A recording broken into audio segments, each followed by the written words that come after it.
Zachary. Hello and welcome to the Saladcast on Saturday, the 24th of October, 2015. I'm your host, Dan Train. Joining me today, Zachary Burgess. Boo, 3 weeks. And Robert Kemp. Oob. Oob? Was that the opposite of boo? He goes, wait, I have to go, wait. that's not way backwards. As we discussed previously. Whoop. Whoop. Yeah, 3 weeks. Because timing sucked last week. Ooh burns. They were saying ooh burns. Boo earns. Yeah. Ooh. What would be boo earns backwards? It'd be serve. Serve. How is everybody? Good question. That's the answer right there. How you guys doing? 3 weeks. Why is it 3 weeks? What the hell happened? Yeah, Dan, what the hell happened? It just weren't available. Just one of us just wasn't available for some reason. Was that one you? It might have been me. I wasn't doing anything exciting either. I was just going home or whatever, hanging out with my mum, watching Person of Interest. Have you come across this show? Oh, is that the one with the sort of the computer that makes a list of people for some reason? Yeah, it's quite dumb, but also quite well made. It's Bad Robot, so it's like produced by the Abrams people or whatever. And yeah, it's like a really pulpy sort of. It's almost like a kind of modern kind of Mission Impossible type thing. I don't know. Yeah, I think I saw the pilot. I haven't seen any more of it. But... Yeah. Up to the point where they reveal the machine. Where it's like, I've got this machine, I've got this code, and I gave it backdoors or something. Thing is, it's very like formulaic and serialized or whatever, so you can just watch individual episodes and stuff. But it's quite well made, I guess. I don't know. It's pretty dumb. Listen to me, Morty. I made this machine to detect crime, and like people that are gonna do bad stuff. They're gonna do bad stuff, Morty. Oh, jeez, we can stop them. Sure, we can. We've got foreknowledge. We know more than they do. We can like murder them before they even know what's happened. Well, I take it you've been watching Rick and Morty then. Well, yeah, I quote it too. Well, I don't even quote it. I just do stupid impressions. I just do dumb Rick impressions. Did you see have you seen their Simpsons intro? It's a couch gag. I haven't. No, it's been on my YouTube so list. YouTube keeps wanting to recommend it to me for weeks, but I just haven't looked at it. It's just the spaceship. They get on the couch and the spaceship instantly crashes and crushes them all the Simpsons to death into goo. Basically, nice. And Morty's driving the ship, and Rick's like, "Oh my god, what have you done, Morty? You've killed the Simpsons, Morty. They're a beloved family, Morty. Beloved family. Oh my god, I don't know. I'm just a kid. What have I done?" Man, I love that show. I can't wait for it to come back. But it's like a year and a half, apparently. That's what they said. Keep reusing the same idea repeatedly. Yeah, they did reuse a couple of ideas in season 2, which is a bit unfortunate. Well, they've done the Inception gag like 3 or 4 times now. That's true, yeah. That's kind of natural when you've got like multiple realities, though, to go to that joke, because there's not that many pop culture references you can make that involve multiple realities and things. They should try and reference Jet Li's The One. Yeah. The multiverse. Featuring Jason Statham. The Stafe. The Stafe. The Is that what he's known as? Did you see that one where he was playing a comedy character? Which film was it that we were watching with the classic shit? That is the one. That is that one. That is I thought it was. The one. Yeah. That's not because I remember the portals. Though. The classic that is a good one. one. The Wire, though, isn't it? The ultimate shit. Not the one we know. We haven't seen that one, but like it's the one where you can just like. Do you remember the old Xboxes? Like let's put this a little bit on track. You remember the OG's Xbox stupid looping thing you could do on the remote if you had the DVD remote. That was one of the things we. That was one of the things we did with that, wasn't it? We just sort of made it loop that bit, and just like because it's a really dumb. He's got a terrible accent for that entire film. Like Jason Statham trying to do some kind of weird New York American accent. It's weird, but then it's just like the camera zooms in on his face really slowly, and he lets out this really exasperatedly long shit. I don't he's think like lying on the floor looking at a death portal or something, or a bomb. I don't remember what it was that he's shooting. Yeah, some kind of space grenade or something. You can't beat Clay Davis, Senator Davis from The Wire, though. He has the ultimate shit.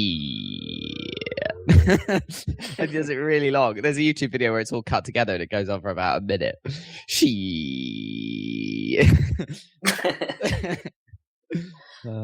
classic. You gotta love a good, long, protracted swear. Mm. Really? What the hell is shag bark? Sorry, just going back to my tree for the day. It's like, I haven't heard of that before. Shag bark? No. It's probably kind of fuzzy bark. Maybe. Yeah, like shaggy. pile bark. Yeah. Or maybe it's a kind of bark that is particularly beloved to sit on by certain seabirds of the name shag. or it just looks like feathers of that particular kind of bird. Yeah. Or it's a certain grunt made by British porn stars. I don't know. It's a shag bark. A bark. That's exactly what people do. They bark. Or is that the name for that hip hop noise everyone uses all the time? The shag bark. Well, now it is. Yeah, I was actually trying to look for samples of those kind of noises the other day for music stuff. I was just like, what the bloody hell do you call those? Like hip hop chants? I was like, no, that didn't work. It's like, so I just tried searching for who for a while. Like just who. It's really hard to find those. Chance in the end, I had to look sound. I don't know how you would spell it out, but he does this weird sound in almost every song he does. He does this weird sound, which is quite weird. Yeah, but he makes it with his mouth. It's not like a produced thing. He's just like he's rapping along, and then he'll go. It's really weird. Mm. That's my favorite. Every rapper has to have their thing, though, right? Yeah, that's his thing. Will Smith's is. Well, Will Smith's is all of them. Will Smith's quite a lot, yeah. Like, yeah. God, maybe not that. Woo! There's a video of him on YouTube doing that for 9 hours, isn't there? Just, woo, yeah, I can't even do it. You get tiny tempers, just like, let's go! All the time, or yeah! There's these two things. Just, yeah! Yep. Kendrick doesn't really have one, does he? He doesn't have a tick. No, he does the usual thing sometimes. He just has this gravity voice he uses from time to time. Yeah. And then so I got around to listening to some of Kendrick's album, right? Good. And there's like amazing. It is pretty awesome, it has to be said. But there's like the bits like I don't know if this is just the album cut or this particular version of it I heard. It's like sometimes some of the songs are weird where they just sort of. Or this one in particular where he just sort of goes into a ramble for like 5 minutes and then starts interviewing some dude at the end. Yeah, that's true. What the hell's that all about? I don't know. It's like you could look more deeply because he does that thing where he has a poem, right? That like gets longer and he starts. Yeah, that's the thing. Like, and it gets longer. That's the whole album. Butterfly. Yeah. But it's all got like a bunch of like because the previous one was more of a story, in a standard kind of. Concept album opera style, Good Kid, Mad City, but this one is more of a sort of progressive rap.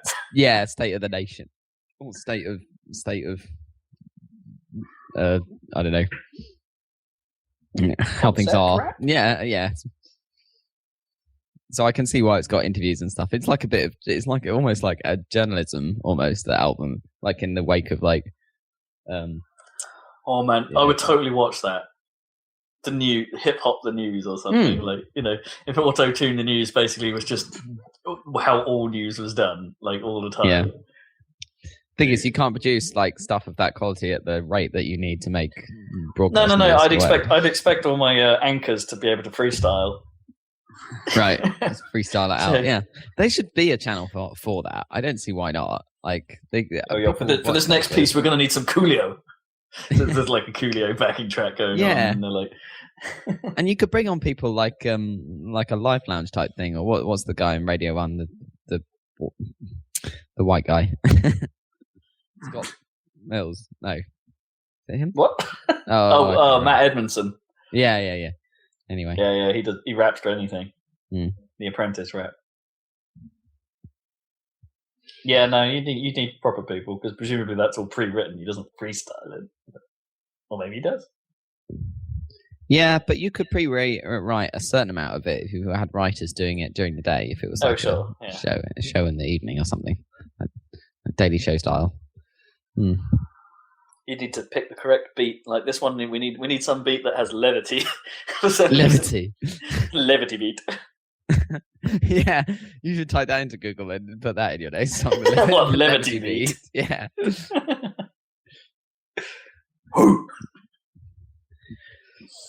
Right, video games. I think since it's been 3 weeks, we should probably concentrate somewhat.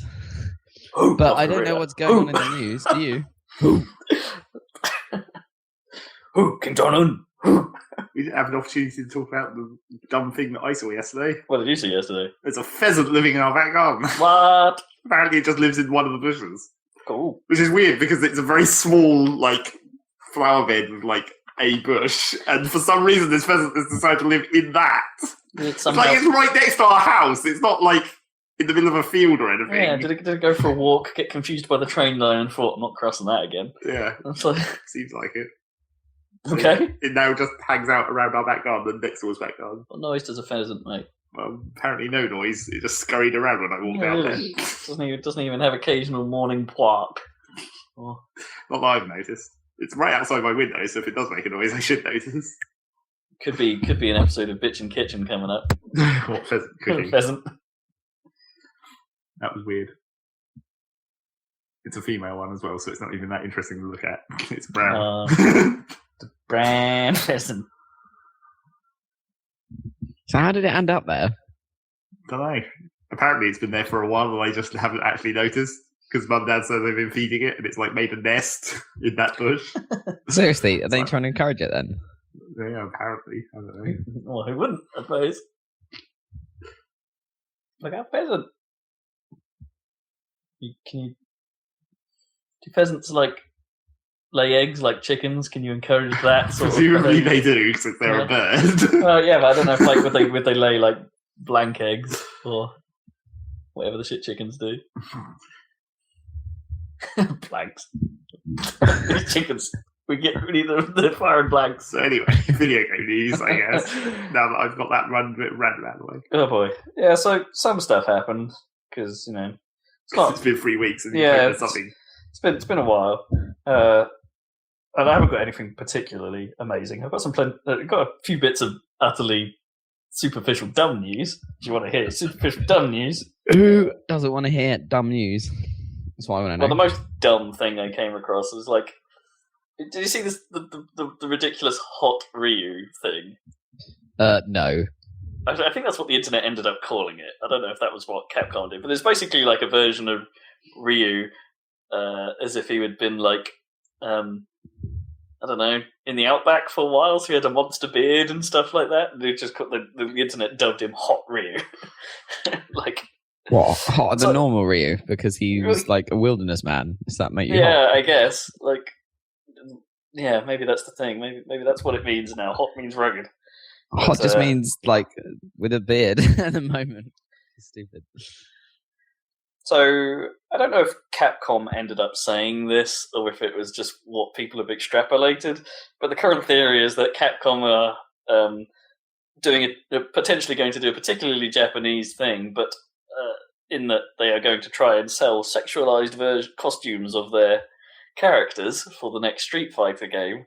But also cater to the female audience by making hot versions of the male characters. Of the male characters. Right. Well, I guess, sure. I mean, everything's already, I don't think the Street Fighter characters can't be hot because they're weird to start with. You can't have hot Dalsim. Yeah, how would that work? I'm sure they'll find a way. What's the super ridiculous blubbery guy? The fat fighters? Yeah, either of those, whatever they're called. There's two of them, isn't there? Or something? They got rid of the oil guy for Fighter, I think. Oh yeah. He was already the hot version of him, though. Really, the oil guy.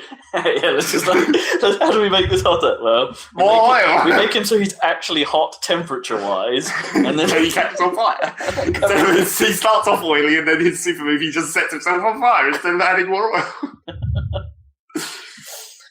And I don't know, maybe my perspective is off anyway, but aren't most men in video games kind of sexualized anyway? They always end up being the sort of like alpha male. In a fighting game, they're like muscly because they're fighters. Yeah. That's the whole point. Yeah, but it's more about being like a power trip for the male player or rather than being attractive to girls, I think. I don't know if it's the same thing, but I think that's mainly what they're going for. Like, the Gears of War dudes are not like sexy. They're just like that's fantasy thing or whatever, isn't it? It's like I'm gonna be able to bash everybody in with my massive muscles of doom. Yeah, it's a good question, isn't it? Like, I'm not denying that some girls that's why they design gay like men that, are really into beefcake, but I mean, not everyone. Yeah. I guess it's the same with giant tits or whatever, isn't it? Like, not every guy thinks that's the best thing in the world, and yet they put it on all the fighting characters for no apparent reason, and freaking characters. Well, that's not true of. In fairness, that's not true of Street Fighter or like yeah, okay, to a lesser extent, Soul Calibur and stuff. But yeah, it's pretty much just DOA that doubles down. That drops the double D on doubling down. Generalizing there. Yeah. And then make their entire game pretty much about that. Oh, hey, we introduced some new DLC. Do you remember like beach volleyball? Well, now you can have those costumes in your fighter. Hey! I'm surprised they haven't done like a VR beach volleyball at this point. Well, who knows? They are supposedly making Extreme 3, so... Oh, God. Yeah. Are they really? That's terrible. Apparently. Okay. And don't forget, none of those games have ever had a dude in them. Well, apart from Zach, sort of, yeah, but he's not actually playable and he's not really in the game. He's just in cutscene at the beginning and end. Yep. Those games. You had both of them, didn't you? Or which ones did you end up with? No. Well, I got given a copy of the OG Xbox One. That's right. And Extreme 2, I think my brother got given a copy. Ah, that's right. Okay. So you both were given them. Yep. Yeah. A sort of stupid joke presents. Yeah. Stupid. Yeah. There's no game in those. There is no game. Or at least there is, but it's sort of buried away and is weirdly awkward, and you don't care. No one cares. It's not what those games are about. No one cares. No one cares. What else we got? Let's go for other random news. The Screen Actors Guild of whatever the hell AFTRA stands for. Voice actors for games. They have voted with the majority that they would go on strike if the negotiations with big publishers came to it. So that doesn't mean they will. Confusingly, it just means that they have voted to allow that to be they voted to allow that as a negotiation tool. Right. They're a union, though, right? Yeah. So that's like one of the standard union powers, isn't it? Sure, but they have to. Yeah, but the members had to vote in order to let whoever's in charge of running the negotiations be all like, okay, we just need to check with you guys that if it came to it, would you go ahead with this? I guess they also kind of wanted to know that people would be willing to go on strike, I guess. Because if you were at the negotiations, you're like, fuck this, we're going to go on strike, and then like 3 people went on strike, it would be very effective. Exactly. It makes sense, right? They should wait for this before they actually threaten it, right? And it's like, well, they needed like a more than a 75% yes vote. So that is quite the majority, to say, yeah, we're going to do this. I think video game voice actor is fairly cushy, isn't it? Like, if you're good at it or whatever. If you know the law. I don't know where I stand on this, because right, with because the argument with all this is that they want to be treated in a similar way, or at least more fairly, which is fine. But they want to be the way they're sort of pushing, like presenting themselves, is that they are as important to some of AAA video games as, say, A-list celebrities are to films. And it's like, I'm not 100% sure that's true. Like, I don't go out of my way to buy a video game because it says starring Nolan North. Don't get me wrong, I'm a fan of him and Troy Baker and, the big. Oh, I can never, names escape me. This is the problem. They're like, even for someone like me, the names of the big actors escape me. Jennifer Hale, I like her. She's Jennifer Hale. Yeah. Was she female shepherd? Yes, and she was Bastila in Knights of the Old Republic. And she's in nearly everything. And Keith David. Can't forget Keith David. Yeah. But Keith David is a Hollywood actor as well. Like, sort of. You don't see him as much anymore. He mostly does voice things. But I can never forget the ass-to-ass thing. Do you know what I'm talking about? The ass-to-ass thing with Keith David? Have you ever seen Requiem for a Dream? No. It's quite difficult to watch. I recommend it, but it's quite hard going, especially at the end. Anyway, but at the end, it has Keith David screaming ass-to-ass at Jennifer Connelly, pretty much. At least I seem to remember. It's pretty weird. I can't. What? Well, every character gets in a fucked up situation, mostly because of drugs, and at the end, she's like prostituting herself, and for some reason, Keith David is this insane pimp who's. I don't know. I can't remember. Exactly. Oh boy! I know where you're going with this. Like, I was about to make some joke. It's like, sounds hard, but no, it is actually that. Okay. Yeah, it is ass to ass. Yeah. All right, fine. Keith David. Yeah. But anyway, the point I'm making is, like, I don't think. Yes, voice actors should be treated better in games. They should get a slightly fairer deal. They are more important, I think, than their wage, or what their reported wages seem to suggest are, and stuff like that. But they're not there yet. You don't, like, if you're a fan of Tom Cruise, for instance, you might go see a film just because Tom Cruise is in it. We're not there with video games yet. That doesn't really work though, because you like certain genres of video games, whereas exactly, films, if it's an actor you like, you can pretty much rely on just that for your liking of the film, regardless of its genre to some extent. Whereas with video games, that's much harder. You wouldn't be able to play a type of game you didn't like just to hear a guy talk occasionally. Yeah, I mean, yeah, and some of the time it's not upfront about who's who, right? You figure that out at the end of the game when the credits roll sometimes. Well, yeah, depending on how ridiculous an accent they're doing or whatever. Like, and you're kind of often surprised. It's like, oh crap, Nolan North was in this game after all, and he played that guy. Or, that kind of stuff. It's I don't know. I don't think we're there. I'm not sure I agree with them on that front. It doesn't hold water with me. And also, some of their rules are just crazy, right? Some of the things they're asking for, and I think this again is trying to parallel other aspects of SAG, like the actual Screen Actors Guild, where, supposedly if you hire a screen actor from the guild, your entire cast has to be screen actors from the guild or something, and it's like, that doesn't work either, because many video games actually just use voice work from their team, like the developers and things like that. If that was true of the Minions films, we wouldn't have the Minions being voiced by the people that do it, because they're voiced by the creators of that.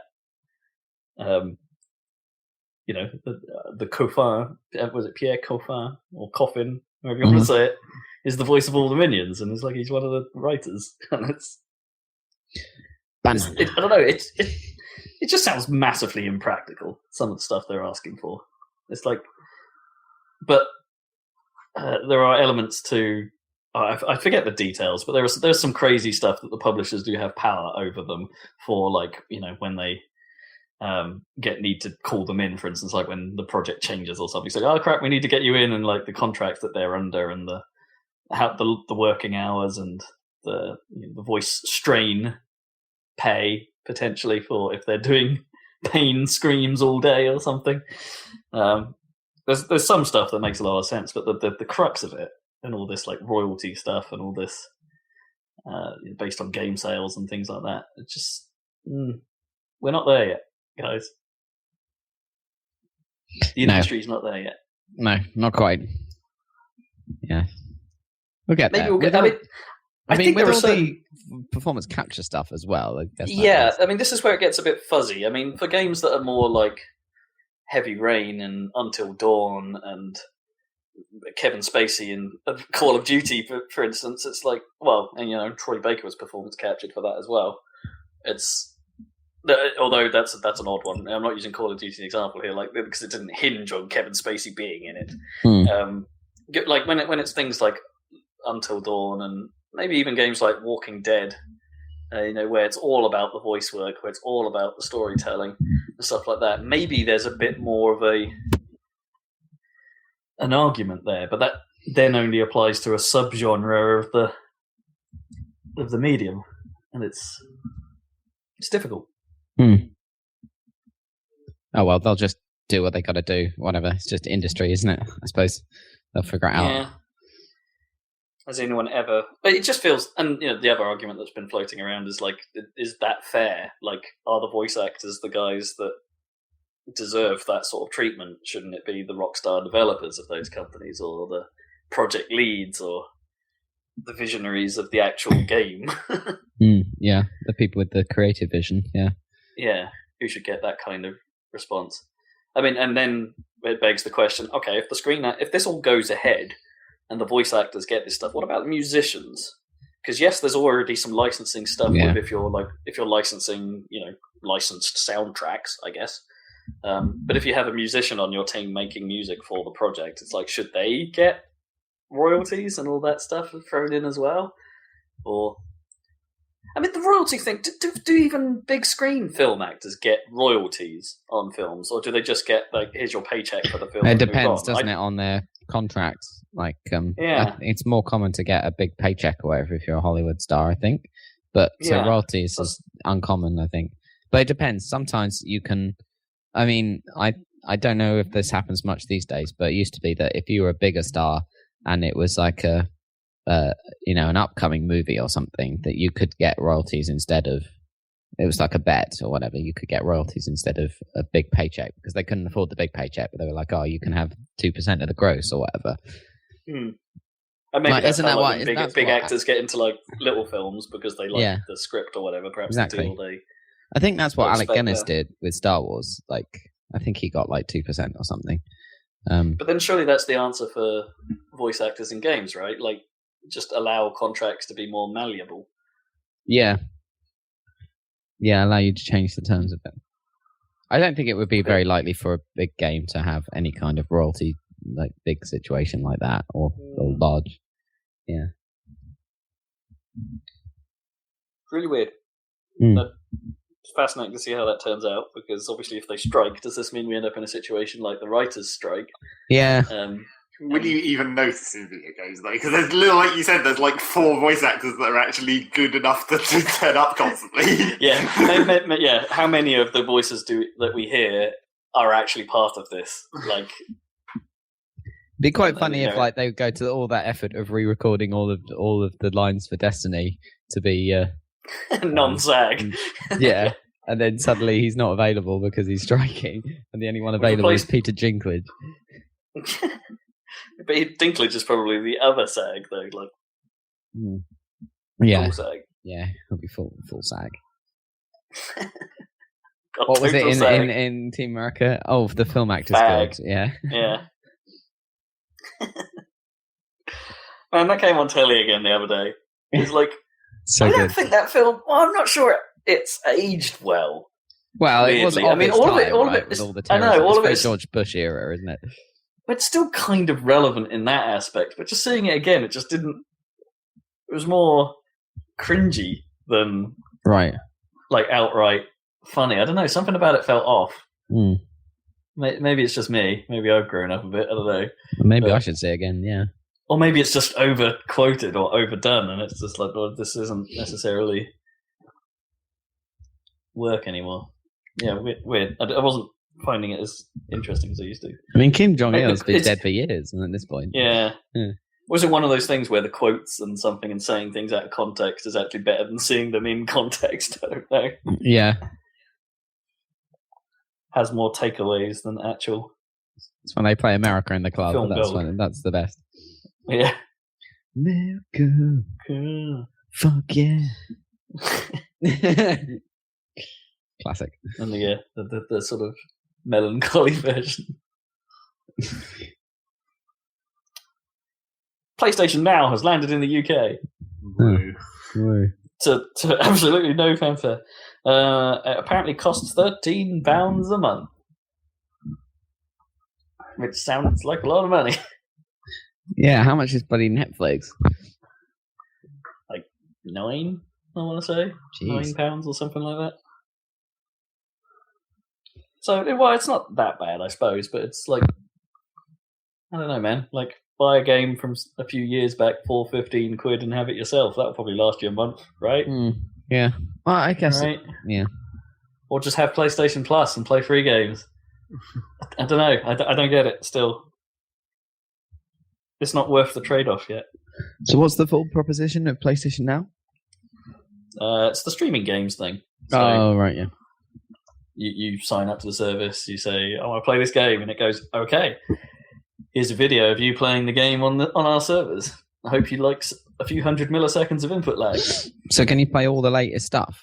Or Well, here's the thing. I think games have to be, like, the publishers have to let the game on the service. They have to do some work to make it so your save syncs across whatever server is running the game and things like that. So it's a limited selection. It's not everything that the platform offers. And presumably only like first-party Sony stuff will turn up there fairly quickly. But I don't think like brand new releases are immediately available on Now, for instance. It takes a bit of time to get there. So it doesn't. Yeah, I don't know. They make such a big fuss about this when they launch the platform, whatever.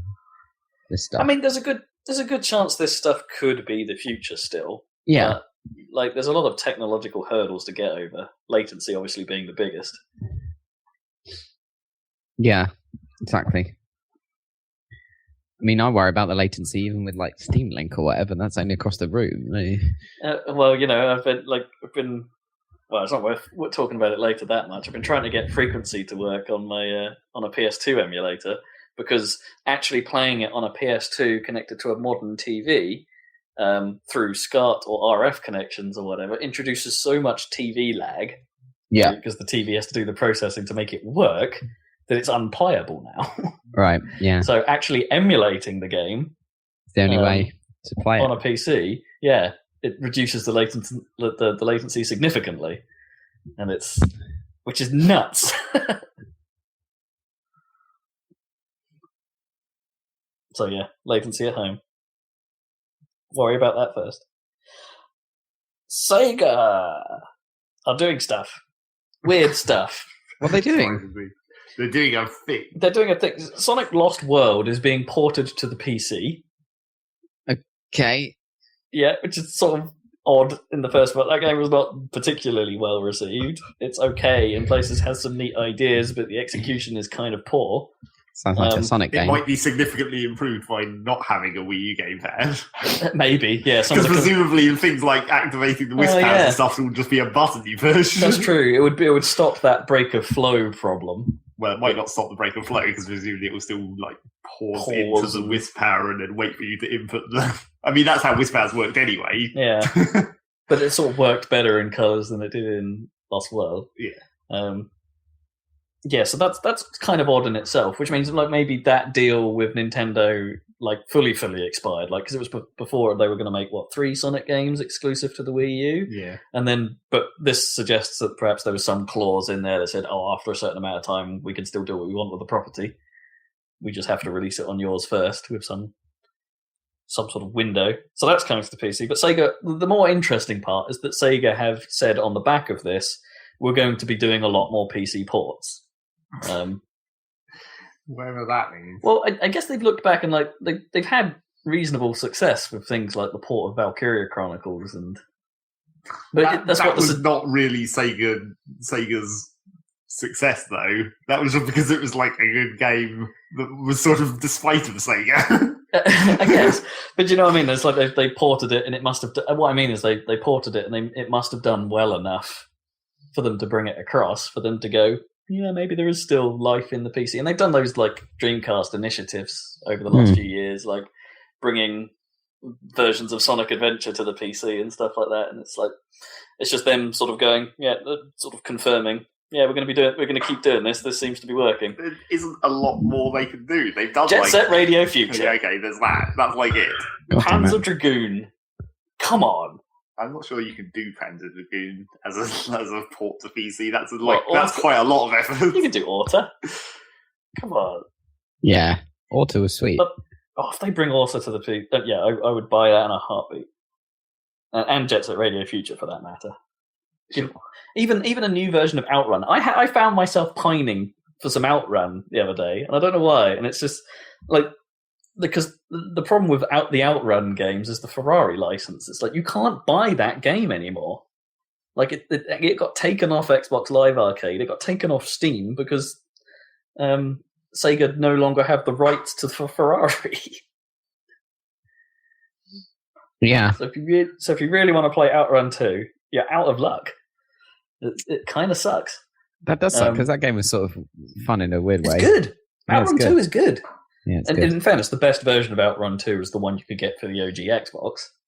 In my opinion. But it's a good version of that game, and it's like a bit of me was like suddenly going, "Oh, should I go in the loft and get the old Xbox out?" No, don't be silly. That involves going into the loft. Don't go there. Is that the official name now? OG Xbox. Well, that's why it's the easiest way of differentiating it, right? What do you mean OG as in original? But OG is original gangster, isn't it? Gangster. Yeah, okay. It's the gangster box. That's what it is. Box. Okay. Well, it rolled large. I tell you what, they should It did roll large. do a PC port of, except not really a port. They should just re-release Echo and Dolphin so it works with the PC music. Yeah, because that was the superior version. It had extra levels as well. Because they just did the Mega Drive version, didn't they? Yeah, it's like it was a little bit prettier, wasn't it? There was some graphical effects that made it into the PC version. Yeah, I mean the PC version was just better in general. Yeah. Although I'm pretty glad they didn't try and do the PC versions of Sonic 3 and Knuckles, like the Mega Drive version. They were fine, but the Mega Drive versions were better with the proper music. The proper music wasn't as good as the PC version, I don't think. The PC version was MIDI.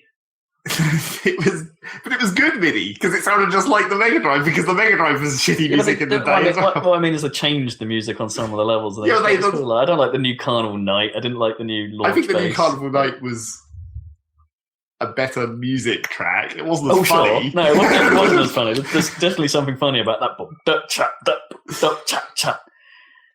Because that's all that was. Yeah, that was the whole song, pretty much.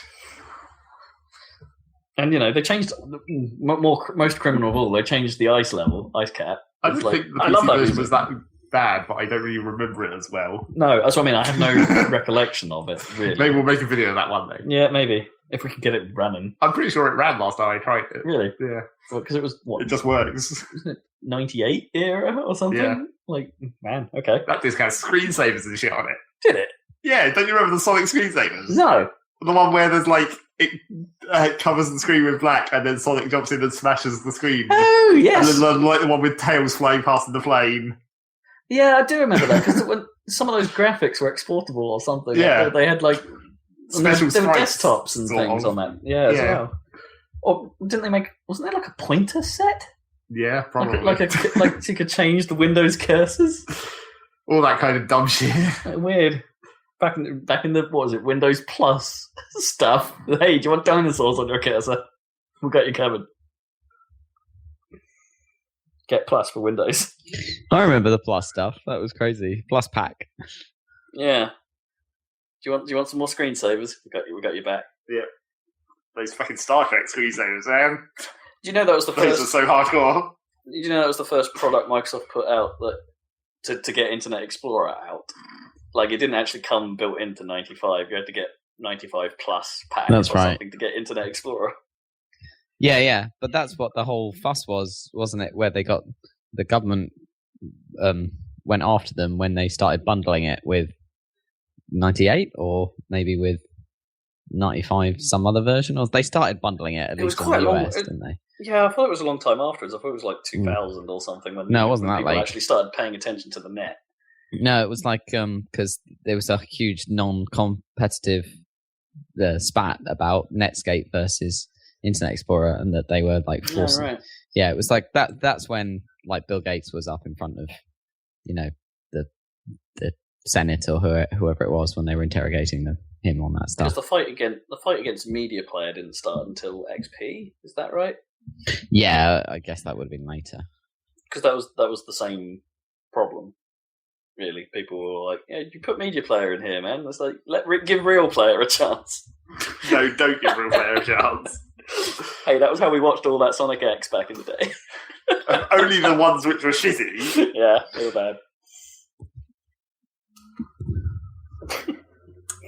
Yeah, I haven't had Real Player on this current machine.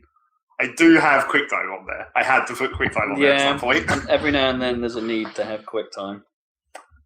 I can't remember what the last time that was, but I do have QuickTime on my PC, and I don't know why. I do think I still have some RM files kicking around on the hard disk somewhere. Oh boy. And I'm like, what am I going to do with those? Will VLC play those? Maybe. Because presumably, like, it must be based on...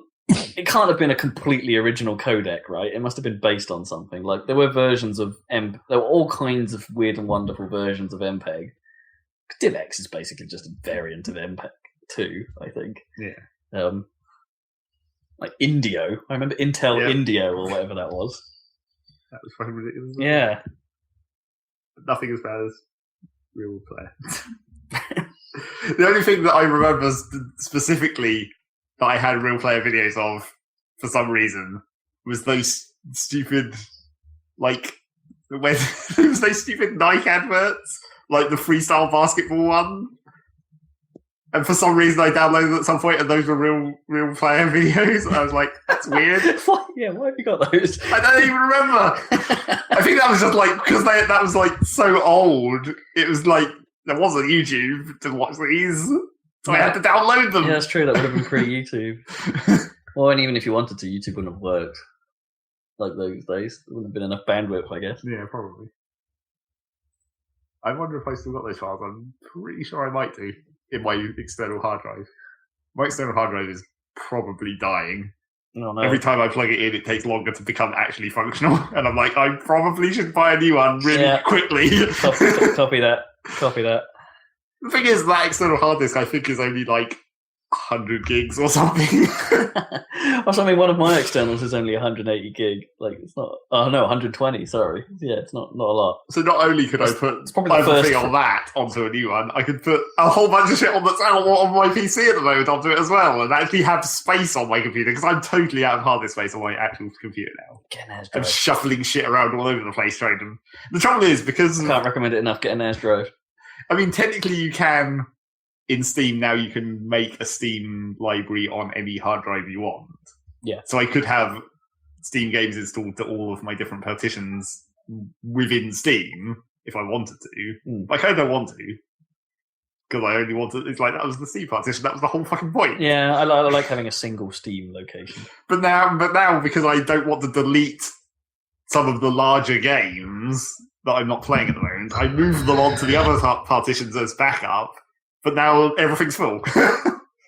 I'm like, I don't want to delete all these 20 gig games, but those are the things that take up literally all the space. Yeah, this is the thing, because it's like you're reluctant to delete them because, like, putting them back on is going to be a pain in the ass should you suddenly have the urge to play them. Yeah, and also because... The reason why my Xbox is full, it's like I can't quite bring myself to delete Titanfall, and I'm in the full knowledge of, like, next time I'm going to play Titanfall, I'm probably going to play the PC version, which is still installed and I haven't played for months. Yeah, exactly. The same with like Plants vs. Zombies, actually. I'm in that dichotomy because it's like, I quite like the PC version, but I'm pretty sure the Xbox version plays better. Right. Just because, it works better on a controller. Yeah. Even though the PC version is fine. It looks great, runs great. And there's several... But it's like, I've got it installed. I should probably not have it installed. And there's several games of that, like, size that I've backed up just because of like mods and stuff, like Skyrim. I don't think I can possibly delete that again because it's so incredibly modded, and it had to be modded in this very precise way to actually get it functional. That I won't remember how to do that again, and I'd have to look it all up again. And that's go the reason through that process. That's the reason I have Sonic Generations still installed in case you want to run Project Unleashed or whatever it is. I still have that installed because it's a good game to play occasionally. I did go back to it again, like not that long ago. And I just realised how much worse I've got at it. Like, like I've forgotten everything. I might have to just play that game again at some point. Yes, exactly. Like do it in the because it does do that press Y to just go to the next level thing, doesn't it? Kind of. Does it? I forget how that works. I thought it had like at the end of a stage you can just press Y and carry on. Oh well, no, that might have been colours actually. Yeah, that probably was colours. Yeah. At least the first time through Generations, you couldn't do that because it had all the unlocking process and gates and and stuff. all the side missions that you never do again. Yeah. Anyway. Yeah. Sega. Come back around to Sega. Yeah, apparently. I love it if they did Panzer and Jet Set. That would be so good. I mean, there's hope. They've done the Dreamcast Jet Set, so maybe they'll do the original Xbox stuff. Everyone knows the original Xbox is a giant pain in the ass. Yeah. It would be a bit of a port, like a hell of a port to do. Yeah. No one's got anywhere near emulating it yet. Dan, stop breathing in the mic. Stop that. What? You were breathing in the mic. It was really vibrating my ears. I'm breathing. Hey. Welcome to Radio Jazz. No, not Evil Radio Jazz again. Evil. That's an old school reference to our own podcast. It is Evil Radio. Actually, I guess that was an outtake, even not even the podcast. Oh yeah, might not have made it on there. It probably made it one of the outtake sets. Smooth and regular. Yeah, smooth and regular. Or close and regular. Close. It was close and regular. Yeah. Would you like to get up close and regular? Anyway. Oh, what else is going on? Speaking of mods and stuff, actually, Square Enix have chosen to endorse a fan-made Deus Ex upgrade, which is being called Revision. I saw a trailer for that. It looks all right. They've done a good job with the environments. I think it's like I don't know. Presumably it's all still running in original engine and stuff like that. So they're just making use of the fact that, hey, modern PCs can probably handle a lot more polygons than they could, so we could just use the same engine and cram it for the stuff. I think that's what they're doing, yeah. But, it looks all right. Looks good. Yeah, I'm a bit worried they're changing, like, what they're changing. Like, it's quite nice to have more stuff in the environments and make them a bit nicer, even if it isn't the same engine. But I can't remember if their scope went beyond that, because I don't think adding stuff is... I don't think you're going to be able to add stuff as good as the original designers. I don't know, in terms of world building stuff. I don't know. I mean, maybe if you take, say, something like, let's go there and say Halo.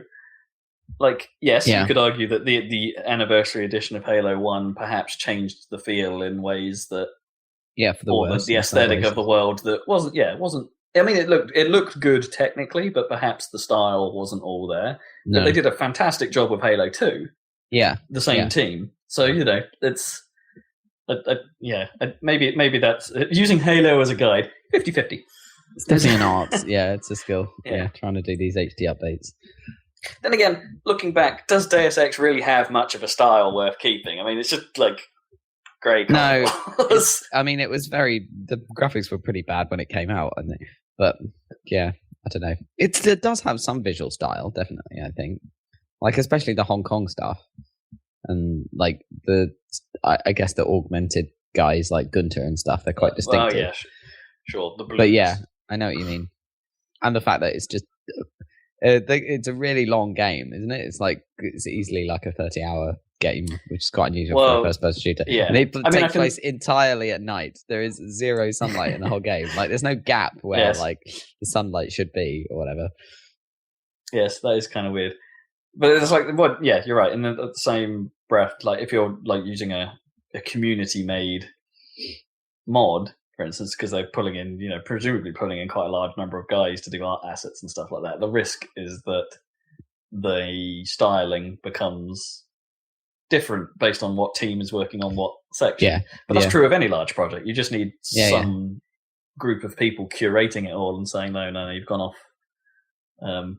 off plan here. It doesn't quite fit. to a lesser extent, I've seen that happen with the Sonic 2 HD project, which is apparently still happening. But when people submit artwork and stuff like that, they go for a feel, and it's like, okay, this is closer to what we're after, and actually, the work you've done here to improve this is much better than what we had even thought of. So it's So you just need a curator. I might give it a try. I don't know. I'll have a look. There's been another mysterious KOTOR 2 patch, adding like cloud saves and achievements and stuff. Like there was already one, and there's been another one apparently. So weird. That is interesting, isn't it? Yeah, that game is weird. Maybe people are still buying it.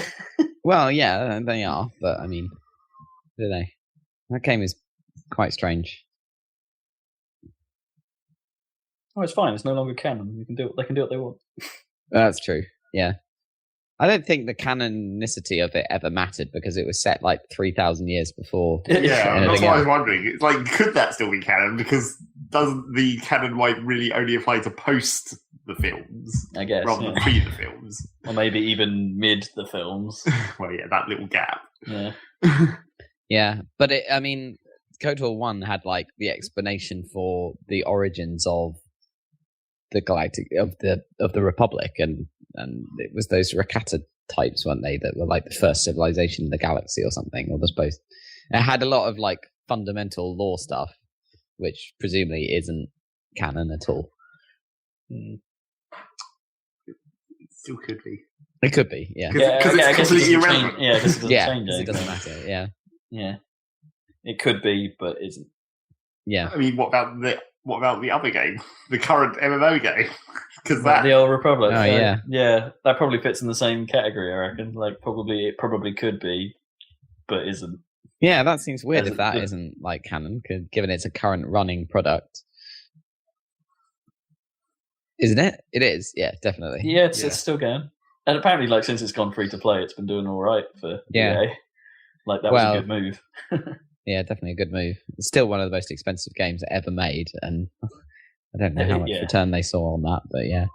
No, but maybe it's getting there. Maybe it's getting to the point where it's like it's making enough money that the project isn't a financial failure for them. It's just not the great success they were hoping for. Maybe. No, I don't know. I don't know. I don't know the figures on that, but yeah, there's a reason why it's still running. I guess most MMOs that failed die within a year and they're killed. Like, I don't know, the Conan one is the one I always remember. Like, I knew people that got into that and it died within 6 months or something. Maybe it's only still running because they killed the other Star Wars MMO beforehand. And everyone was like, well, there's only one left, so we have to play that one because it's the only Star Wars MMO. If the other one had been there, we probably would have stayed with that. Was it just called Galaxies? Yeah. Yeah, there was Sony, that one, wasn't it? Yeah. Yeah, Sony were cleaning up their servers and thought this needs to go. What else we got? Let's talk about Nintendo NX. A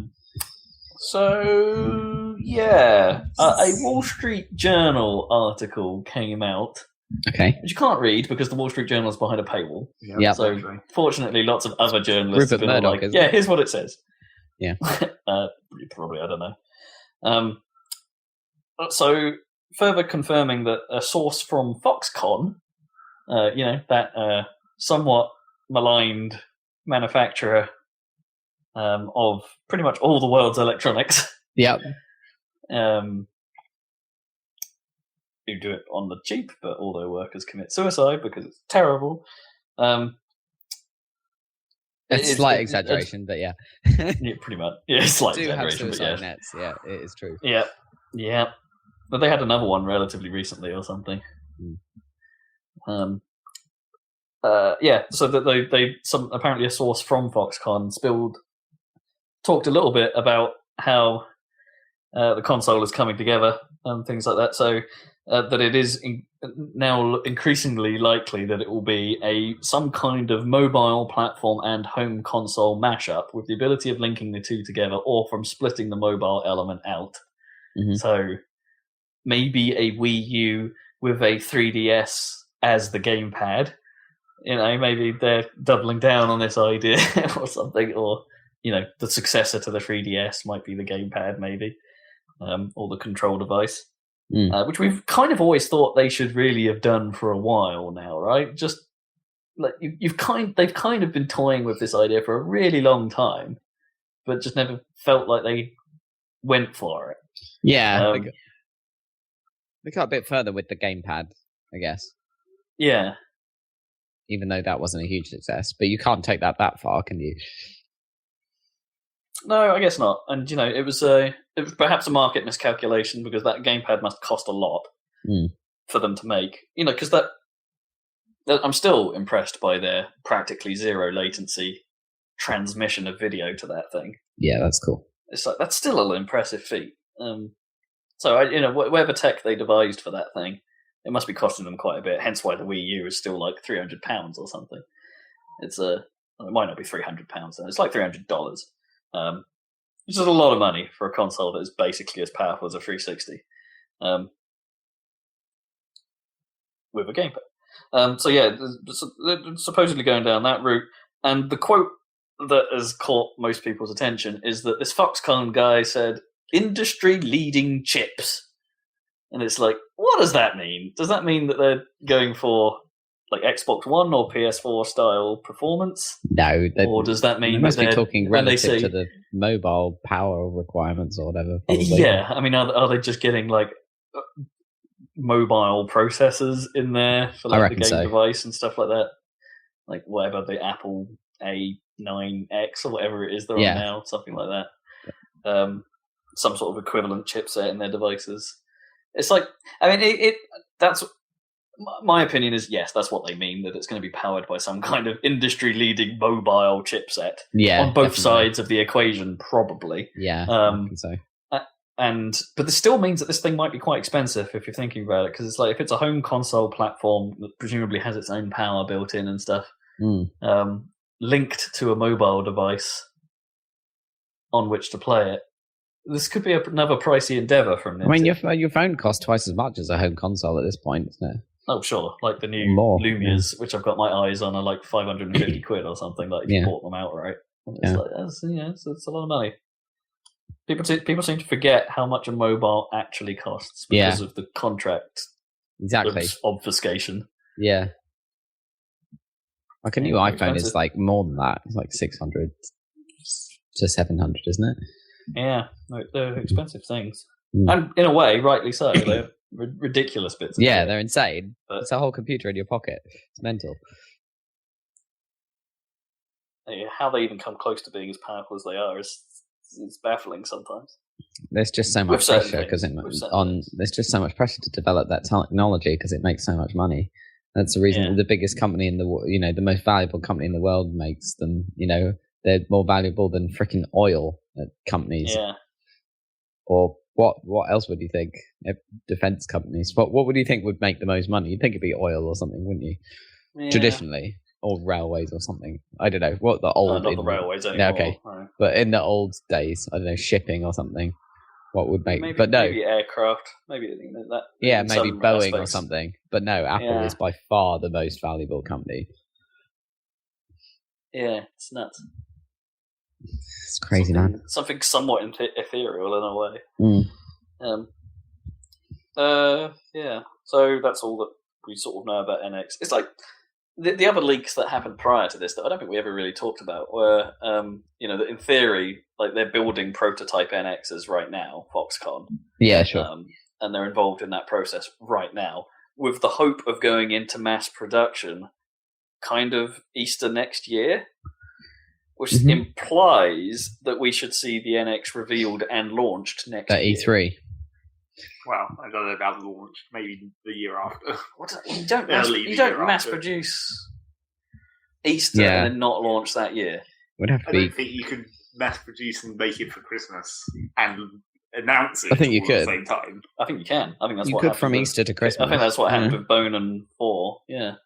Yeah, but everyone knew those were coming for ages before that. Oh, sure. Yeah, there was a big lead up to that happening. I think you need to build some amount of hype. What was there? Thinking about it, when was the Bone announced? Was it the same year that it came out? I think it perhaps might have been like early. Yeah, early that year. Yeah, early 2013. and then it came out later that year. Who knows? Like, I mean, that suggests that maybe if they follow that pattern, Ninty will do something in January or early in the year through their digital means, and then do the games blowout at E3 like everyone does. Because that seems to be what the new focus of E3 is. It's like, let's not talk about the hardware so much. Let's talk about the games. Well, because there's only hardware like once every 7 years or whatever. Yeah. They don't have any hardware to talk about. Apart from that, they do, because everyone's making VR shit, I guess. In theory, it's a good time for Ninty to get in, because it's like, these things, the main consoles will have been out a couple of years, meaning in theory, if it is based on similar performance technology, the cost of that might have decreased a bit for them to make. So maybe like profit-wise, it's like we can make a comparable console but not lose too much cash in the early game, and we're Nintendo, so fuck you. Nintendo should just make the portable part of this console a VR headset or an AR headset. I don't think Nintendo would go that far. That would be the ultimate win. Just slip that in just as VR is starting. Just beat HoloLens as part of the console. Yeah. Yeah. That's the mobile element. Yeah, exactly. You wear it and then you hold a controller, but it's like the screens are on your eyes, but it also can do AR, so you can enhance the game. Do you really think Ninty would want to go revisit Virtual Boy? I don't think they would. I don't think there's no real indication that Nintendo's going to get into the VR or AR market at all, because there's like everyone else is paired up. It's like you've got the Morpheus with Sony, and then you've got Microsoft and the Oculus, and then you've got Steam with the Vive, and then there's Nintendo, and they just don't have one yet. I'm trying to rationalize it in my head, and I don't think Ninty would go revisit the grounds they've already trodden in a way. Like, even though VR, like back in the 80s or whenever it was or 90s, like early 90s, like was too fledgling to even really consider.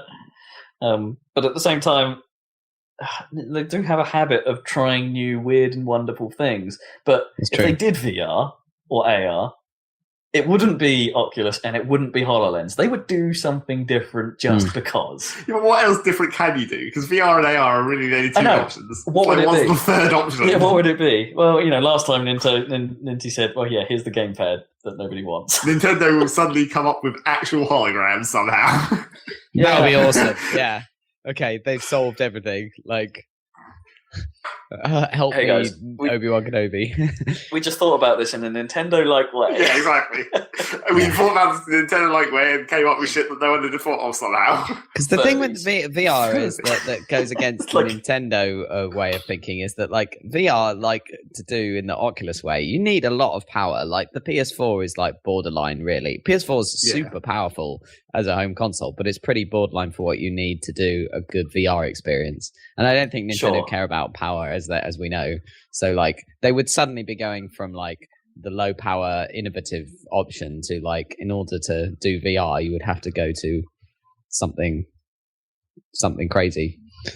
I don't think it's quite there. Ninty, like, well, I don't know. Ninty either go like on a platform which is not too expensive in which to deliver their style of games, or they pull what they always have pulled in, like, their most successful moments in the past, which is when they do something absolutely brand new, like the Wii, absolutely brand new, knocked it out of the park. The DS, even. You say that? On a handheld with two screens, brand new. But yeah, fair enough. But it was a huge success. You might not have, hardcore gamers might not have, but they tapped into some consumer imagination about the future of video games that worked. And, you could argue that the DS was the same thing, that touchscreen, that way of that form of marketing to everyone, even if those family ads are the most excruciating things to watch for normals. Well, I guess normals to games players. What, Nicole Kidman playing Nintendogs or something? Yeah, or Patrick Stewart brain training himself. Yeah, somehow that worked. So that maybe if they did something completely brand new, and how about not holograms? How about programmable matter? Just like have a big table that has sand on it, and then it like from some kind of magnetic field, you can have it make shapes. Yeah, some sort of Big Hero 6 number going on. Yeah, exactly. Except not as good as that because it's the first generation of that technology Yeah, and it's Nintendo. People have you ever seen those like those games that based around like blocks with screens on? Yeah, things like that. That always seemed like an interesting concept. They did that thing with like the table that makes music and then the blocks, the orientation, and they make. Oh yeah, that was really cool. That was cool. You know, that was never going to be a product. No, who did unfortunately. I don't know. It was like a prototype, really. Yeah, it was like maybe it was something in conjunction with a Surface type device. Yeah, possibly. You know, the big table surfaces. Yeah. It's like, yeah, it was a cool thing. You could make loops out of the blocks and stuff, and then when you put them on the table, like controls would appear around the blocks, so you could actually like say you alter what that block is, and then you move that block into place in the chain, and where it was in the chain created different effects, and it's like, that's cool. Physical music.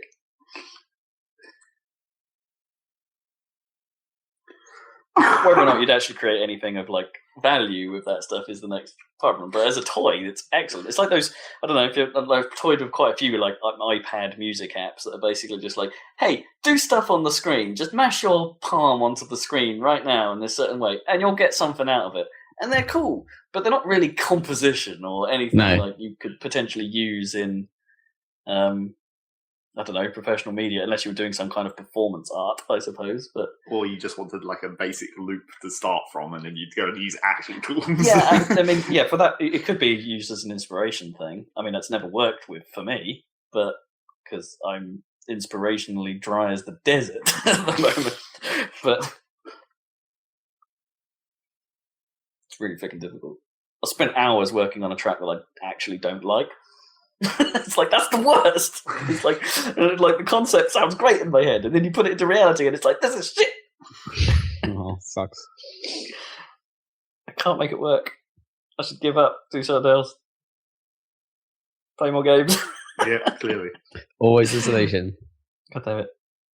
It's like my most successful projects have been game remixes. The last few ones I've done, and it's like I just don't know what to do next. Is the problem? I haven't had a good idea for what to remix next. You should have entered that competition for the Rocket League remix.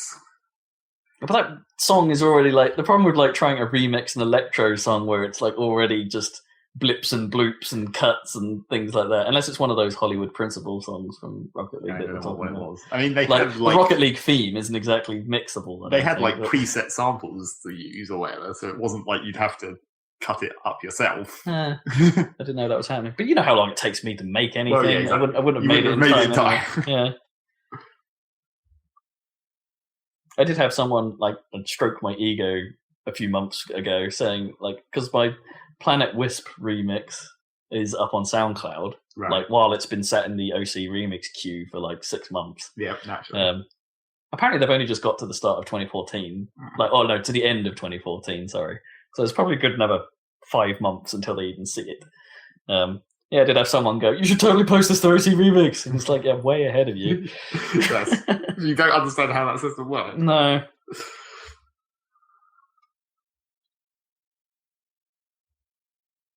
Don't get me wrong, I like OC Remix and I love their curation and I love the effort they put into it, but boy are they slow! Anyway. So the other thing I got on my list that would be interesting to talk about, again, it's not really news, but you know, Rock Band 4 and Guitar Hero Live are now amongst us. Yeah. Mm-hmm. And is Guitar Hero out? Guitar Hero is now out, I believe.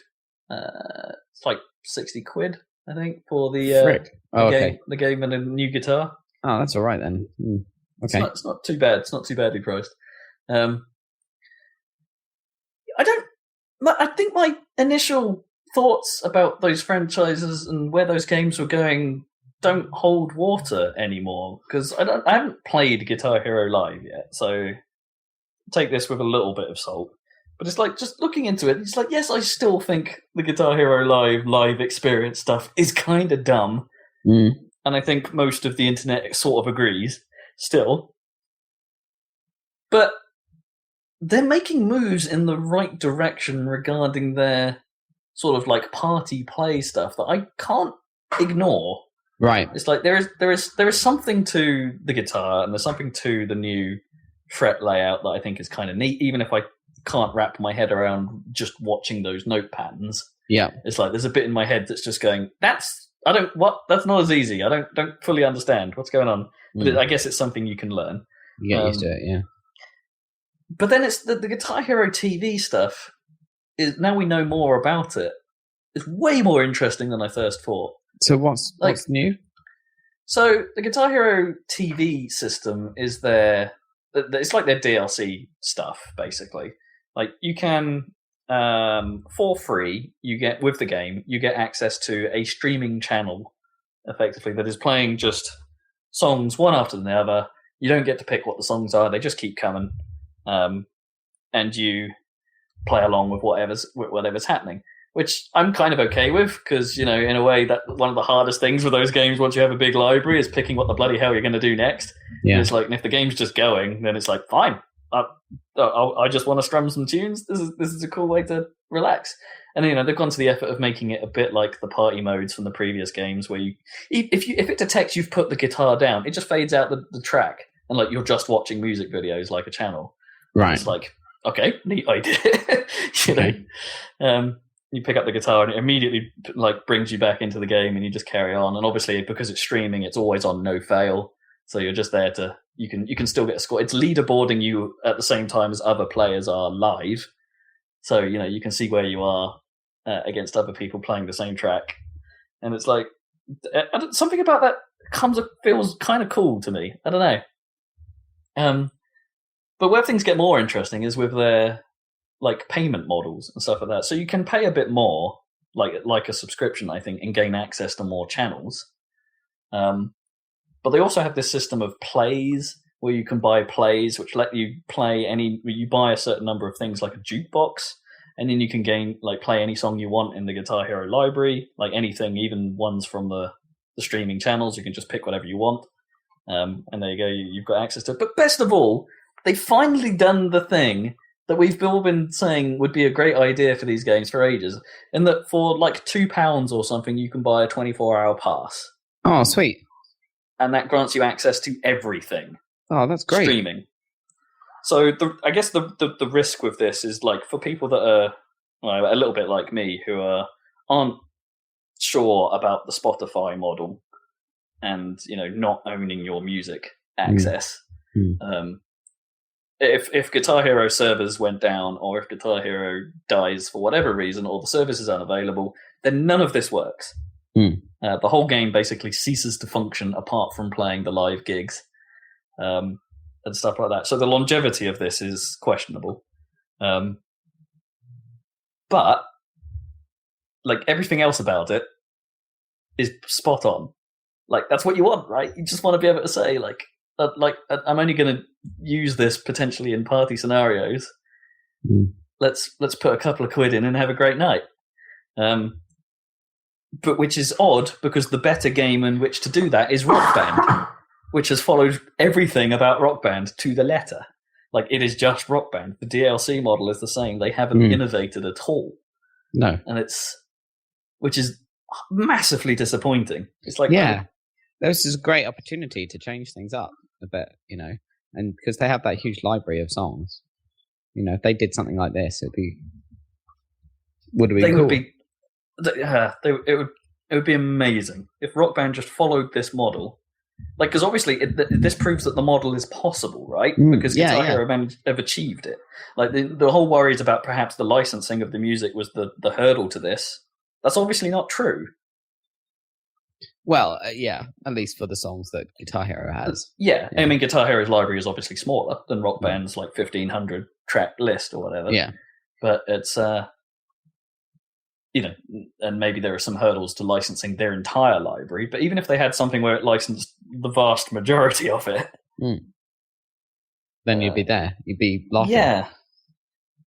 So, you know, Rock Band's thing was always like, we have to try and be nice to the customers that have been invested in us for so long, because, you know, we're the same game, therefore customers would assume it's like, well, can't I just play all my content that I already have? And it's like, yes, then to a certain extent, they've mostly achieved that, even if the interface by which you do that is super clunky and kind of broken, apparently. But you can still access all your old stuff. So perhaps they're left in the awkward position as like, if we wanted to do these karaoke passes, we somehow have to support both models, and maybe that's a problem for them licensing wise. And that we can't do both. Or maybe the music industry treats those as two separate licenses and it's like, oh, we would need both. And it's like, oh, that's prohibitively expensive to run. So maybe Guitar Hero having a fresh start gives them the ability to do that and not have a normal DLC model. All these questions are interesting, but the game that would be better for the party scenario is Rock Band. Yeah. Because you can have, so if you have two guitars, a drummer, probably up to 3 vocalists because of the harmonizing system. It's like, that's a lot of players you could get in and get involved. It's more of the party game, but has the wrong model for a party game. Seems like Guitar Hero is winning on innovation this time around anyway. Yeah. Oh, for sure. Well, it always was, wasn't it? It was going to be different. Yeah. It's like, yes, the live element is dumb, but their online and streaming service is real interesting. Maybe if they then eventually added, went back to the other plastic instruments, added support for their old drum kit, support. Oh, yeah. Well, maybe they'll add it. Bring vocals into it. Then maybe they've got a winner on their hands here. Sorry, Harmonix, you may have lost this battle. Are there any good songs out of the box in the new Guitar Hero? Well, this is the thing. The track list between both of those games, isn't stellar. Both of them seem to shy away from classics, I suppose. Right. To some extent, there's some Elvis in Rock Band 4, but not necessarily. I don't know. Rock Band has been accused of being too American in its focus, and Guitar Hero has been accused of being too contemporary. Right. Okay. Yeah. So neither one's track list sets me on fire, if that's a phrase. Yes, that's a great phrase. Burns my loins. Well, yeah. Loin burning. That's what we're all after. I just thought that was interesting. Oh, and also, people like us are somewhat screwed anyway, because apparently the Rock Band 4 doesn't support wired 360 stuff. So most of our kit is wired. And it's well, fuck. This is, of all their talk about, oh yeah, we're going to be supporting everything, and it's like, yeah, they didn't. If you have the wireless 360 stuff, you can get a dongle which will make all that stuff work. You just plug the dongle into the Xbox, and then all the wireless equipment attaches to that, and then the dongle does the magic of making it work in the game. Why can't they just do that for the wired ones? The wired stuff is USB. Just plug a hub into the console, have the console figure it out. What is the problem there? Drivers. They should be able to do it. They should be able to do it. Even if the dongle, they make a dongle that you then plug all your USB things, and it's the thing doing the translating. Yeah. It should be possible. I mean, they've done all the wired stuff on PS4. You can use all your wired PS3 kit on just PS4. Not on Xbox. It's just the 360 stuff that is boned. X-boned. And that's... What are you doing, people? What are you doing? Right. I think also people seem slightly confused why there isn't very much band customization in the new one. But, because that was done, and no one cares. Yeah, no one does care, really. But, it's like, if you're going to have this fully customizable set of people, it's like, go all in with it, don't cut things out, is what people have been saying. But anyway. Indeed. News! That's the end of news. It's time for what you've been playing. I think we're going Can I have a go? Because, I don't know, I've been missed the last couple of weeks. No, we've got to have Dan tell us about fucking Metal Gear. That's the whole reason we didn't do a podcast last week when we could have just done it ourselves. Yeah, right. Let's go Metal Gear. Let's start. No, come on. No, you better go, Rob. You go, and I'll cut. Well, damn it. All right, let me do one thing, and then we'll come back to me later if there's time. Battlefront beta. Right. Beta. Because that's sort of news, I guess. Yeah, sort of news. I played a bit of that. On what platform? Well, on the PC while it was running. because I think they only ran it on PS4 and PC. I don't think they ran an Xbone beta. Right. Okay. How are you feeling? Were you getting repeatedly shot in the head and very frustrated? Because that's what I keep hearing. A bit of that, yeah. I'm feeling very mixed about it because there are elements of it that I think are spot on. Well, the visuals, graphics, the visuals are amazing. Yeah. And the soundtrack. How does it's it run good. on your PC then? Nicely. Absolutely fine. Oh, I could pretty much max it out, and it ran great. I'm just such a Star Wars fan. I might have to just get it anyway, even if it's not that good. From a bit, I mean, canonically, obviously, stuff doesn't make sense. Like in terms of the world, I don't care about stuff doesn't make sense. They've definitely gamified a lot of it, but boy, it looks and sounds amazing. Even things down to like how the characters, the stormtroopers especially, how the stormtroopers move and how the sort of camp way they die. Yeah, like the sort of like all of I that. read something about the fantastic. tech involved in getting stormtroopers to look plasticky correctly. Oh, really? Like every. Well, surely they don't have to try. Quite right. Surely they don't have to try very hard, right? Because like modern graphics, like are all like edging towards everything looking plasticine and plastic anyway. That seems to be next gen is plasticine. It has some kind of new materials lighting feature, which apparently is like on the whole game, no matter what graphics settings you choose, it's always on, or whatever, this technology or whatever, and it's got some fancy lighting on materials thing that's new or whatever for this one. Anyway, I think that's one of the things that Unreal Engine 4 has been trying to push. As one of the key features of its engine. Doing that a lot lately as well, with all their new texture files for ships, I guess, that implement their new materials engine or something, particle-based lighting or whatever the fuck they're calling it. Interesting. So yeah, plastic materials. Oh, was that all you had to say? Yeah. You're the one who's going to be talking about stuff. Okay, sorry, I thought you were going off on a material. But you're not wrong. Stuff looks great. I mean, it's not just like just straight up how things look statically. The animation is especially cool. There's just something about the way the stormtroopers fall over and sort of shuffle around, and it just looks right. I think when things start to fall apart a bit is when you start introducing people that aren't just humans. And I'm talking and I'm including the vehicles in that, like as the well. Rhodium. So the legends, I don't think like Darth Vader and Luke, I don't think move all that convincingly because they move a bit like FPS people. You know, it doesn't look quite right. And they don't have the epic sword fights that you really want. Really. It's like technically Darth Vader shouldn't even be able to run. No, he should just sort of move around. He should just move really slowly because that's what Darth Vader does. Yeah. He doesn't sprint. No, he just is. Paces. He's just there. I mean, they could have done that if they'd just given him like a giant health pool so he could just take ages to actually get anywhere. But then he'd never be able to hit anyone because they'd all run away. I guess. Well, I guess that's also technically what Darth Vader does as well. He very rarely actually straight up murders fools unless it's another Jedi, in which case there's a reason for fighting. You'd have to and you could make a mechanic where he is like a walking, like a slow moving death machine or something, and that and then the enemy team has to make an effort to take him down, like.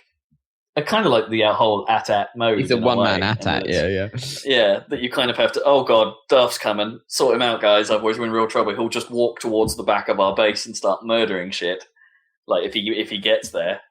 That kind of thing. They could have done something with that, I suppose, to make I don't think you can really make it work, because you can't have him be defeated, so... But yeah, I guess. But then you can't really... But then they don't really get defeated. No. Like, when they lose, this is the dumbest thing. Just kneel down, right? They kneel down. And they just sort of stop and stay there for a very long time.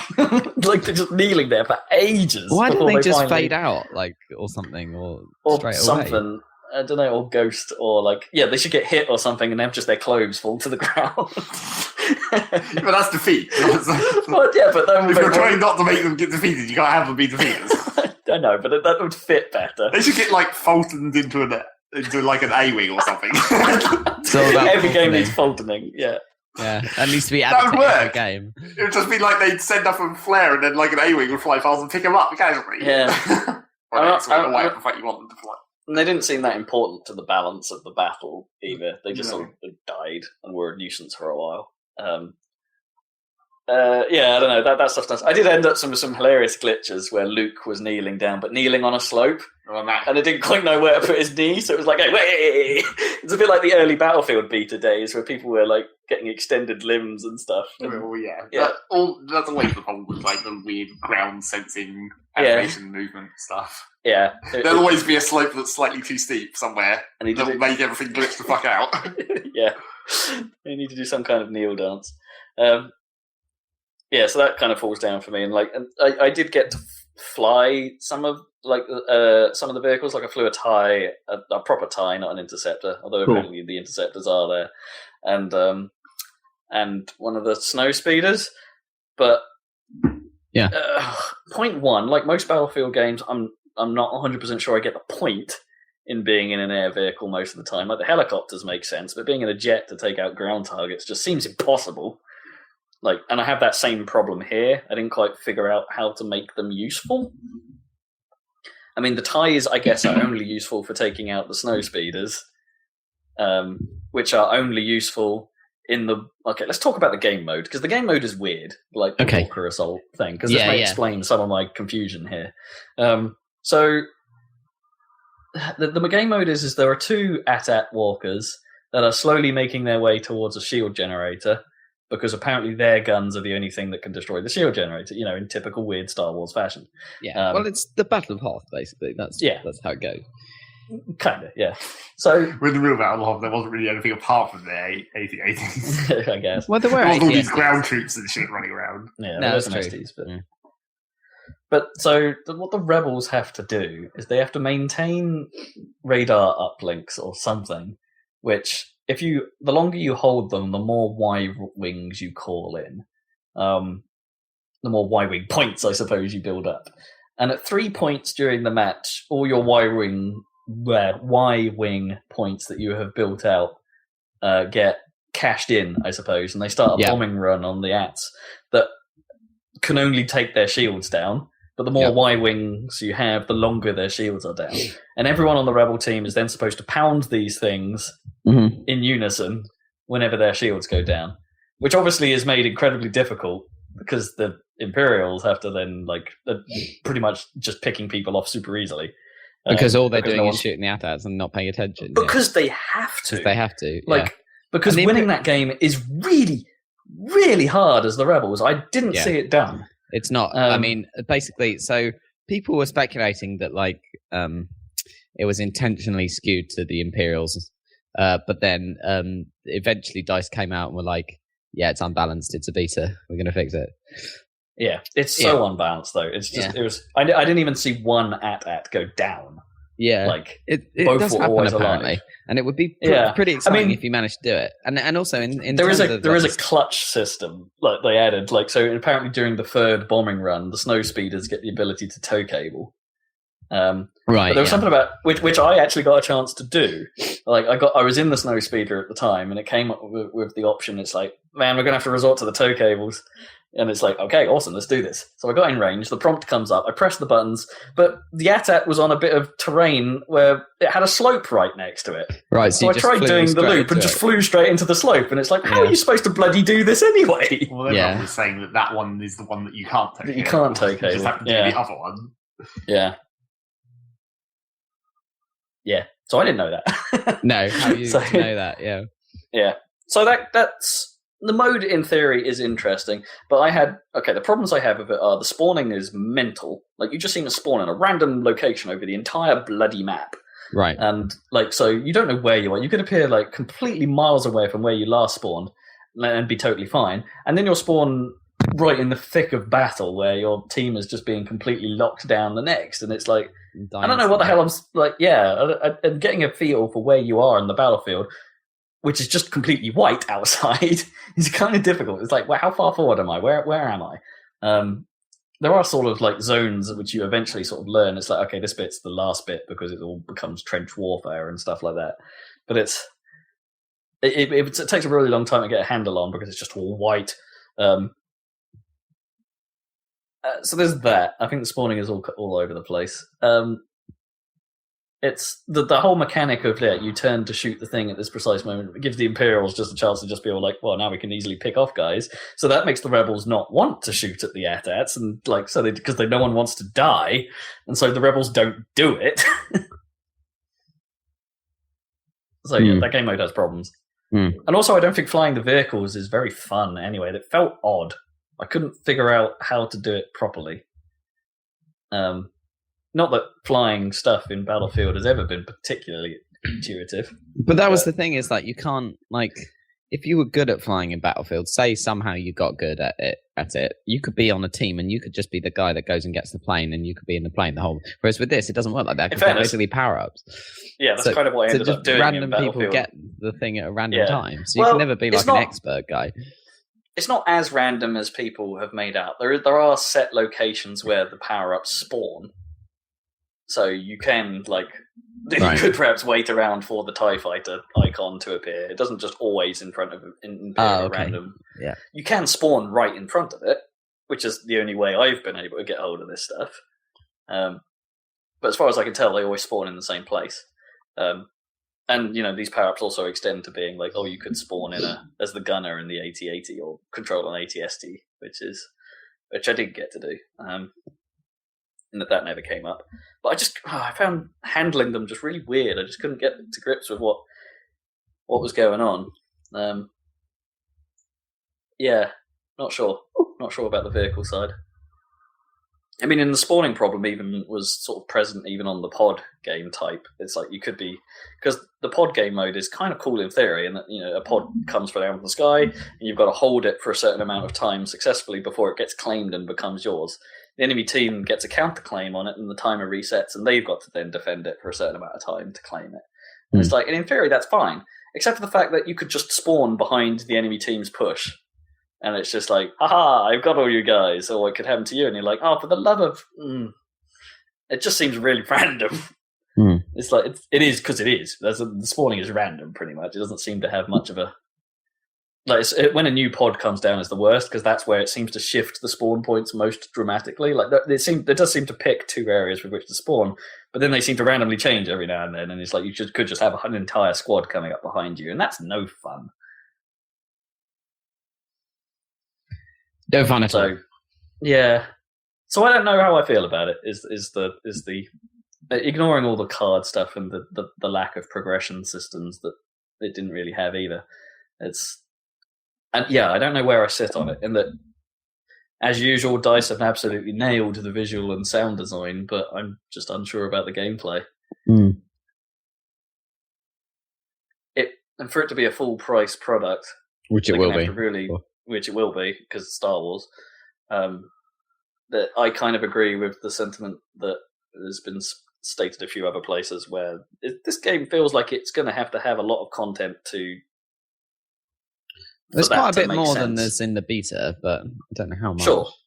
But yeah, how much? Battlefield games have always felt a little bit shy on the map count. So is this going to be in that same boat? Probably. I mean, it's the same argument that I raised with the new Plants vs. Zombies, in a way, in that because that's now a full-price title, that game's going to need a lot more content than what the first one shipped with in order for that to make sense. So here's hoping that's not their downfall, in both cases. So yeah, Star Wars. But man, you've got to listen to that. It's so cool. Pew! When you're running alongside an AT-ST and you're hearing that pew pew pew pew that it does, and it's so good. Yeah. Even there are certain effects in that game that are just beautiful. When the pods are coming down from the sky, you've got that Titanfall look to them, where it's you can see them coming from miles away. If you just look to the sky, you can see the pod coming, and it looks great. And then it hits the ground, and the smoke goes up, and there's this really big cloud created on the map for a while, and it's it's so good. Awesome. But all of this is aesthetic, and it's I can't play a game for aesthetics alone. No, it's got to work. It's got to play well. It's got to be nice. It doesn't sound like it's that bad to play. No, it's just it doesn't feel like it's where it should be. Right. Well, it is a beta. Maybe they'll. Yeah, sure, it, but it's not long until it comes out. No, that's true. Well, see how they do. Did you see the trailer? I did not. No. Are you planning not to? Yes, because I don't know. I think I saw enough in the first couple. I'm not sure I really want to see anymore. Right? That's the thing. Like this is the first trailer that isn't a teaser trailer, but it's basically just a long teaser trailer. Like there's nothing. There's no actual story. It's just bits of cool shots. Yeah, pretty much. Yeah, I just don't. Yeah, I don't want to. It's like if I'm going to enjoy this to the fullest, and I'm not the biggest Star Wars fan. No, like I'd love the world more than their execution. I really kind of just don't want to go into it with any expectations. Yeah, you enjoy things more, I find. Yeah, I think you're Although right. saying that, I'm going deep on figuring out stuff about Halo 5, which I really shouldn't. But get hyped for Halo. It's less than a week now, boys. Okay, so next time will be Halo cast. Cool. Damn right. Right. Talk Metal Gear. Yeah. Us. Jeez. What am I supposed to say now? I played quite a lot of it, but not so much this week. But yeah, I mean, it's really good. Funnily enough, I have a feeling like it's pretty obvious it's going to be Giant Bomb's Game of the Year at the rate they were talking about. Yeah, they're all obsessed with it. Apart from like the front of the Ford front. I was about to say front of base. No, Ford operating base. Ford operating base stuff. Yeah, well, obviously, which sounds sketchy as hell. Yeah, well, I haven't touched any of that. I wouldn't have said it's guaranteed to be their game of the year at this point. I mean, all the other big games haven't even come out yet. There's at least 3 more awesome games. Yeah, well, what else is coming? Like what? Halo, Just Cause. Oh, Just Cause is Fallout a good shout, 4. actually. Yeah, Fallout 4 is probably not going to win anything. No. Apart from maybe most disappointing. No, I'm sure it's not going to be that bad. I reckon it'll be good, but I don't reckon it'll be best. No, it won't beat out the other ones. Yeah. I don't think Just Cause is Just Cause 3 might. It might, but I think it's unlikely to beat Metal Gear in game. I mean, maybe in the old. I don't know, Far Cry won it 1 year, didn't it? Or got close. Yeah, what, Far Cry 3? Yeah. I think it did win, didn't it? But that was great. Yeah, not that there's anything wrong with Just Cause or anything. It's just, I mean, Saints Row the third one, Giant Bombs gave it the year, didn't it? Yeah, exactly. Did they do like? It could be similar. But to be honest, like if you like mental stuff, then actually Metal Gear's got you pretty covered. That's the thing.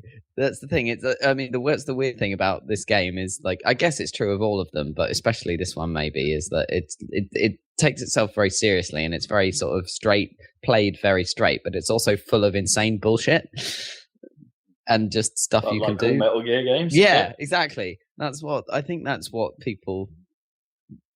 I don't know. That's because it's like it.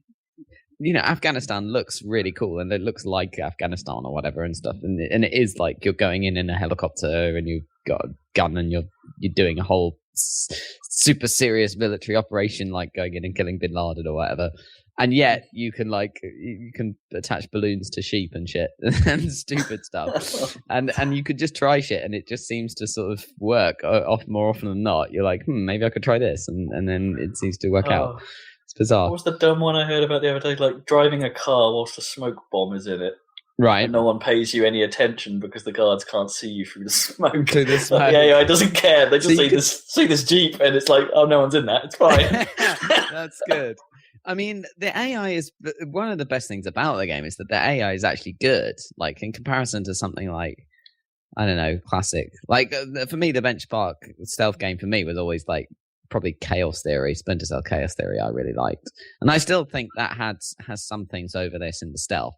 Like I still feel like I was complaining about that analog movement in Ground Zeroes, and I think in 5 it is much better. But I still think it was you had a more controllable sneak in Splinter Cell, but like the AI. You mean the difference between a gentle press and a hard press? You mean? Yeah, in terms of the analog movement. Yeah, because one of the things speaking on the sneaking, like one of the things I heard is like, isn't the like in Ground Zeroes you effectively have the sneaking suit, right? And that that actually Ground Zeroes is more lenient with the stealth than what Metal 5 is until you get the sneak suit. And it's like, oh, that's red flagging me a little bit. It's like, no, I wouldn't worry too much. I wouldn't worry too much. I think it's easier, at least at the start, stealth-wise. I think you have more control. It feels like, maybe I've just played it longer, but I think it feels like a bit more polished and you have more control of your character. And like the environments are a bit, like they're kind of, at the start it's a lot of kind of Afghan villages and stuff, and there's kind of more places to hide than that like really open base in Ground Zeroes. Okay, cool. So you mean you like the environment design of the encounters is tighter? Yeah, tighter. It gives you more opportunities to hide, and there's like grass you can hide in a lot and stuff like that, and you've got the cardboard box and everything. Yeah, I mean, the buddy system is what sounds interesting to me for alleviating some of the problems I have. That maybe using one of the buddies will suit how I like to try, because I do like to try and play stealthy. Yeah. I'm just crap at it, and so I need some assistance, and I need that to be viable. Exactly. Well, you definitely get some assistance. I mean, I think it sounds like the Diamond Dog is really, really good for that because he spots the enemies and stuff. D-Dog. But I haven't managed to. Diamond Dog hasn't grown up for me yet, so I've been playing quite a long time, but I haven't really got any of the buddies. I just got Quiet. Like I just captured Quiet. But I haven't seen any of that play out yet. How did you do that fight with Quiet? Like, spoiler alert, I suppose. Spoiler alert, hilariously. Do you know the dumb trick? Oh, you did the cheat tactic. I was wondering, like, what cool supply drops on top. Yeah, it totally worked. I was like, it's the best. I didn't want to shoot her, so I was like, because the thing is, she won't die if you shoot her, so it wouldn't have affected. No, you still get the thing. It gives you like a choice, doesn't it? Like. Yeah. But I mean, like, I'm playing the entire game. It does make me wonder what would happen if you chose to kill her. Yeah, I don't know what would happen. It would probably affect the story quite dramatically. Because no one does, right? Because they want the buddy. Yeah, you'd have to be great. Because everyone knows about that. To shoot her. But why? Have you seen all this thing? Anyway, that fight. I've seen that thing. That thing is awesome. It was kind of annoying because I thought you could sneak up on her and you just basically can't. Like, I got pretty close and then she just like teleported effectively. So I had to. So I tried out the supply. I did actually think of the supply drop thing. I'd seen other people. Like that wasn't a guide or whatever. I'd seen that, but it was like I had managed to knock myself out with the supply drop before, so I thought maybe this will work. So that was quite funny, and it did work because you can see her health go down or whatever. I think there's got like a meter there, so I was like, it's a stamina bar from what I saw. Yeah, like, and it's different. This is dumb, but it works. But yeah, that's awesome. That was cool. I mean, it's actually I like the sniper. Because there are snipers. I haven't seen very many yet, but I imagine there'll be more later on. But I like the mechanic of like it gives you that you are being spotted thing, but with a crosshair to show that there's a sniper, and you can like it's quite fun, kind of diving between cover and stuff using the dive button and stuff, trying to avoid sniper fire because you can do it, and it's pretty crazy and fun. Anyway, so that was a fun bit, yeah.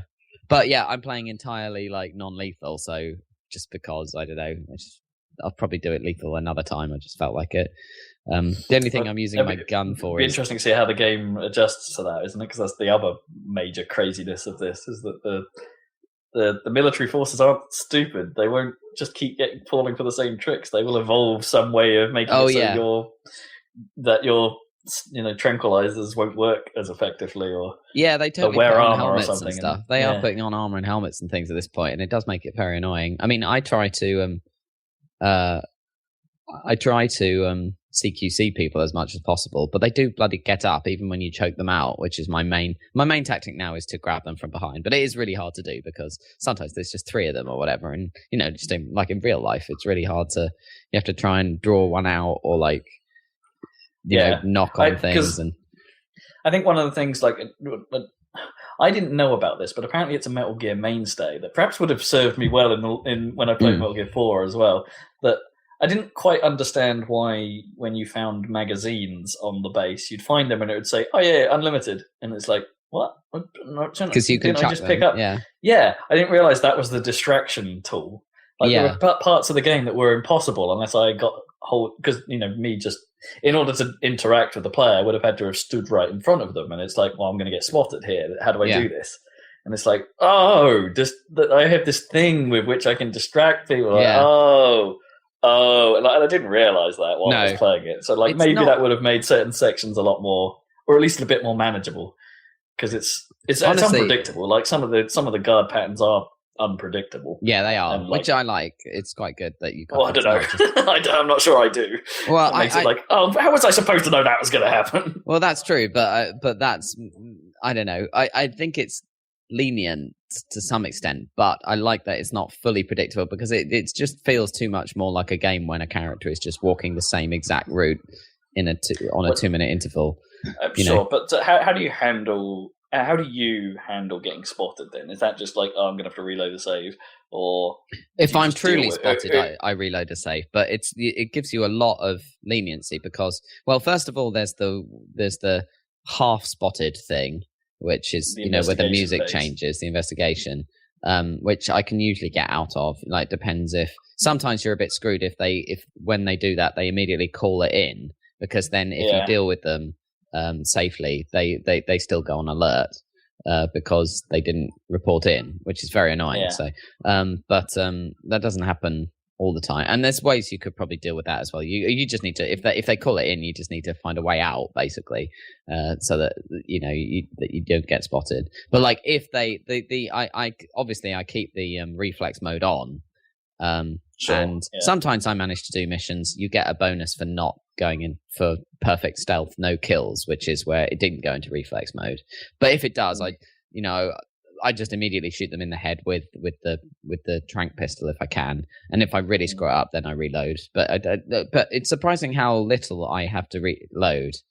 Now I'm getting a bit better at it because like when you reload, I don't know. I think I might have to back often because it's usually because most of the missions are like, unlike Ground Zeroes, they are, here is a village, you are on the outskirts spotting people at first, up on a hill usually, which is cool. So you spot as many people as possible, and then you go down towards the village, and then it auto saves when it like detects you're coming into the presence of enemies, and that's usually where you end up going back to. That was part of the problem of Ground Zeroes actually, because there weren't many areas you could get up high that weren't exposed. Like the process of you getting up high in that base in order to spot people often meant you getting spotted. Yeah, that's totally different. Because someone would see you climbing the ladder or whatever, and you'd be like, oh, for the love of...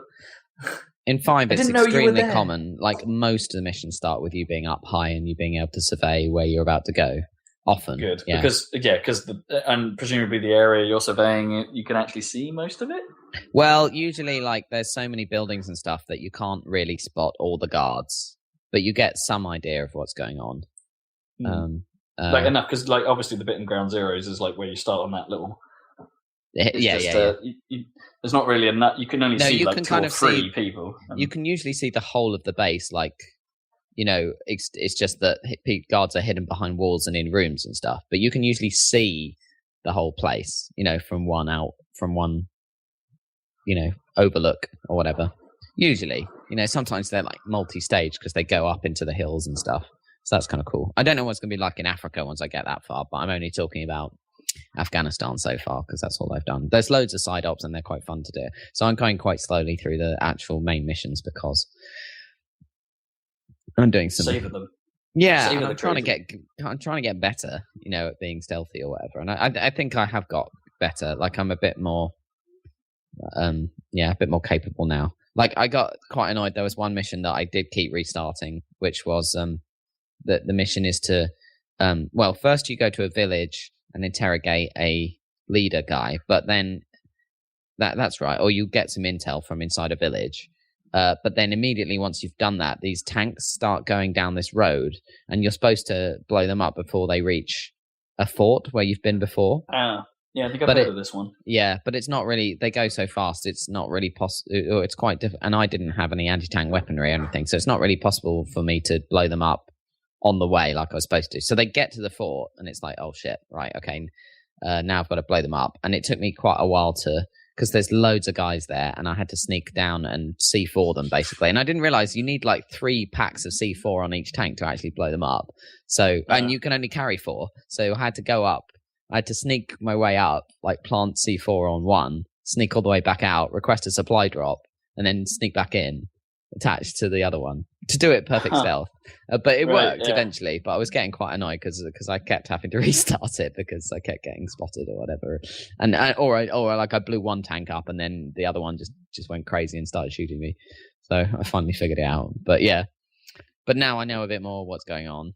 Yeah, it's finding it easier. Like, for instance, I started because it was at night, which is good at the time. But if you take too long, the sun comes up, and then it becomes a lot more difficult.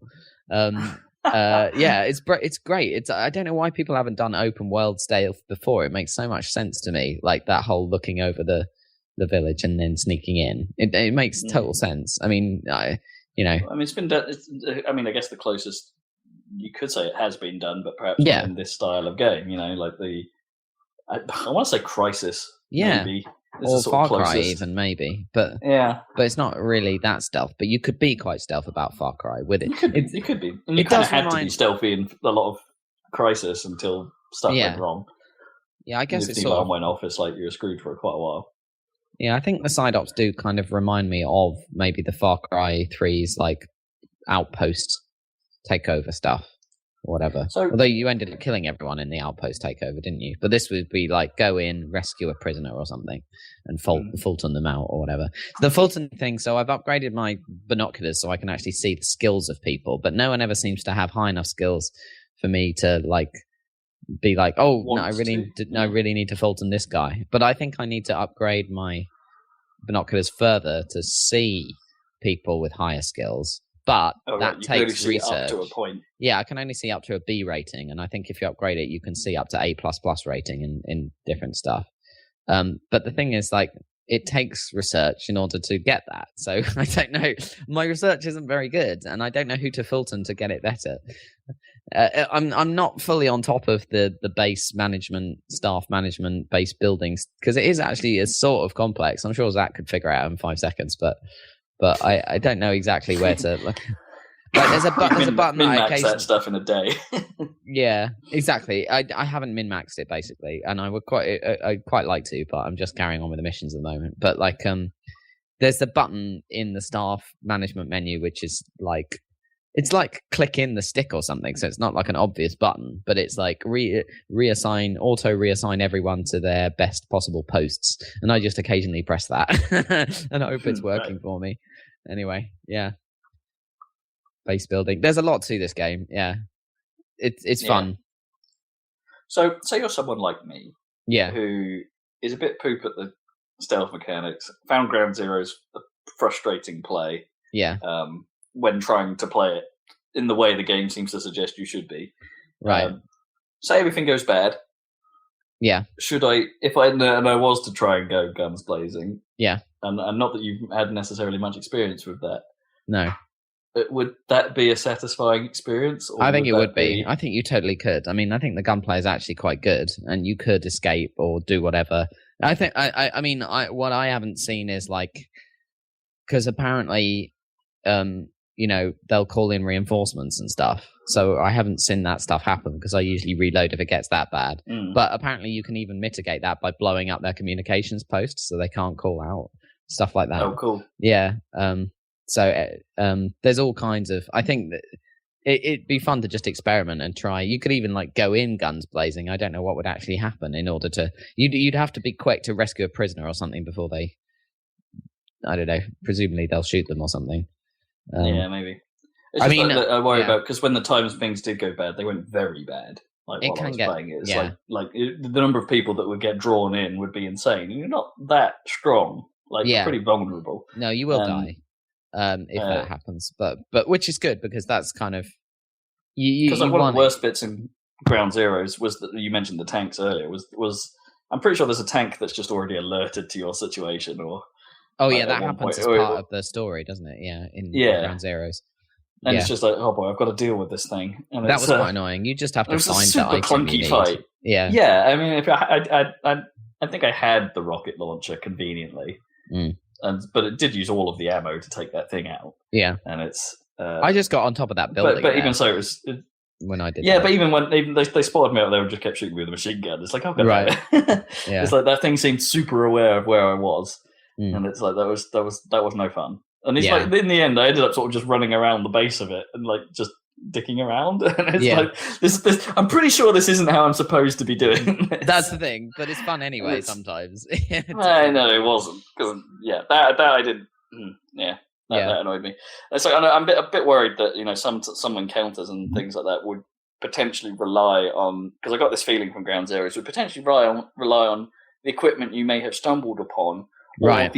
putting in an insane amount of time, right, just to scour the land to find this particular. I don't think that's going to be an issue. Get you out of a situation, because you can definitely just research. You can even research stuff right then and there in the field by just bringing up your iDroid. And if some stuff takes time, but most stuff seems to unlock instantly. So if you have the resources to get a grenade launcher, you could probably be in the field, research it, and get it dropped to you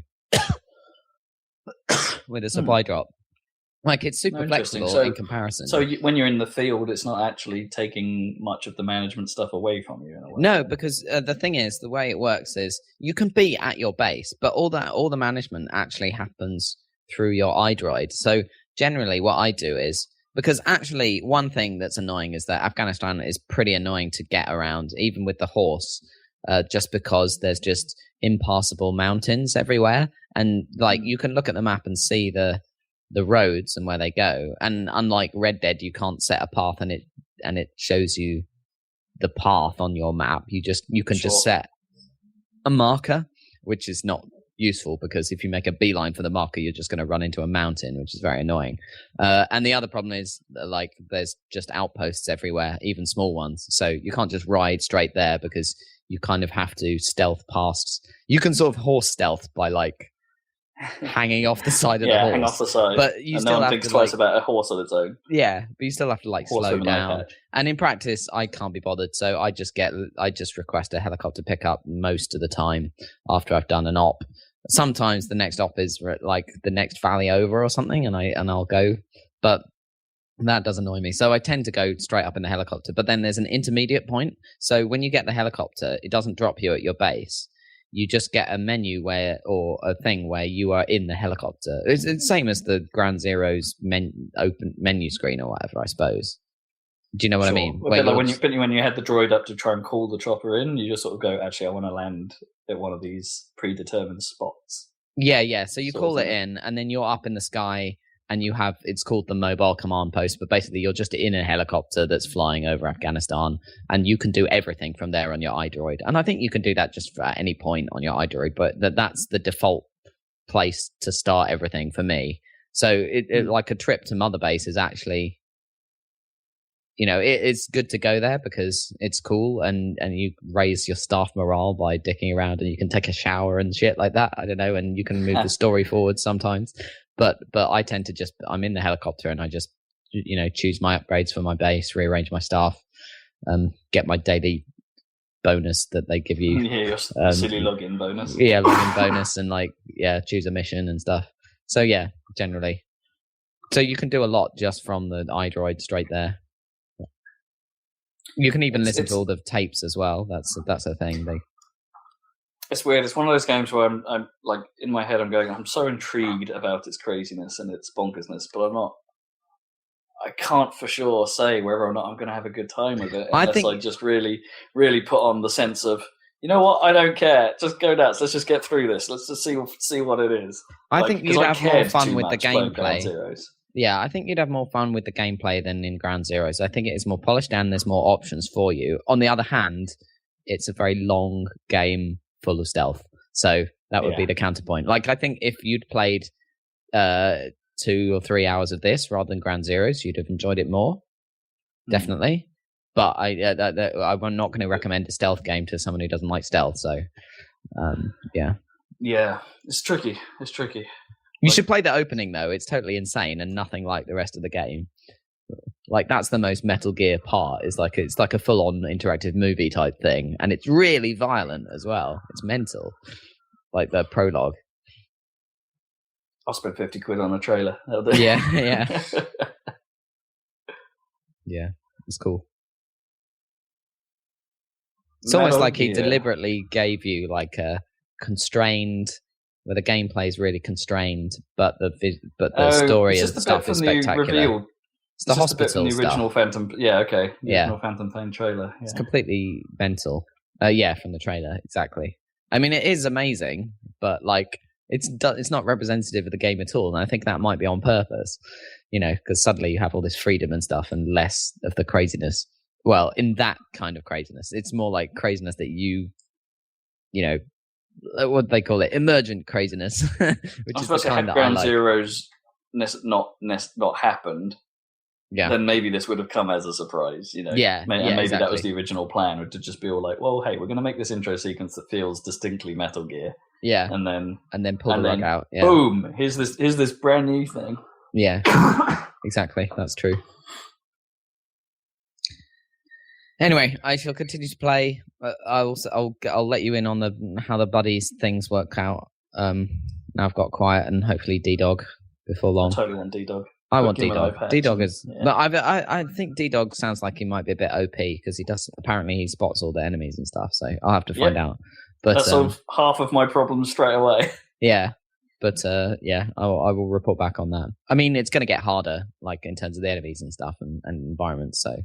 I mean, but I do tend to like it's nicely lenient in certain ways. Like I had a prisoner a side op where I had to rescue a prisoner out of a base or whatever the other day, and I spent ages sneaking my way into the base, and it started to go slightly wrong just as I got to the prisoner. Like I'd knocked out 2 guards in one place, and then at least 2 were coming over to investigate them. And I was like, this isn't gonna work out. So I just grabbed the guy and I just ran for it. I just booked it, basically. And it totally worked. Like, they spotted me and they raised the alarm and stuff, but I just ran for it. That was pretty much how I finished, I think, one of the side ops, or whatever they called the extra, it was side ops, wasn't it? Yeah. Ground Zeroes, where it's just like, by the end of it, it was just like, you know what, the area I'm about to run through, I think I dealt with most of the people here. So if I just peg it one with the alarms blaring, then I might be all right. Yeah, and that did indeed work. I don't know. Yeah, it's crazy thing. I do want to get my hands dirty with it, but I'm just not sure I'll enjoy it. Oh, it's tricky. Yeah. Well, it's up to you, man. You've got plenty of games to play, so. Indeed. Well, you know, Halo's going to keep me busy for, I don't know, a day. Probably. Till I finish that campaign. But yeah. I think it's unlikely that it won't be Giant Bomb Game of the Year. Well, yeah. Seems. And it's I don't know. It's crazy game. Anyway, that's probably me. Oh, the only other thing I was playing before my computer crashed. Well, it didn't crash. I'll tell you what happened to my computer. Like, I don't actually know what happened, but like one night it started just resetting randomly, and it was happening a lot. Like even halfway through booting, and I was like, "What the fuck is going on? Is the power supply bust? Is it the memory? Is it the? It could be anything at that point. It wasn't just Windows going into a restart sequence. It would just cut. No, it was dying instantly, like during boot. So way before Windows and stuff, it would happen at random, basically.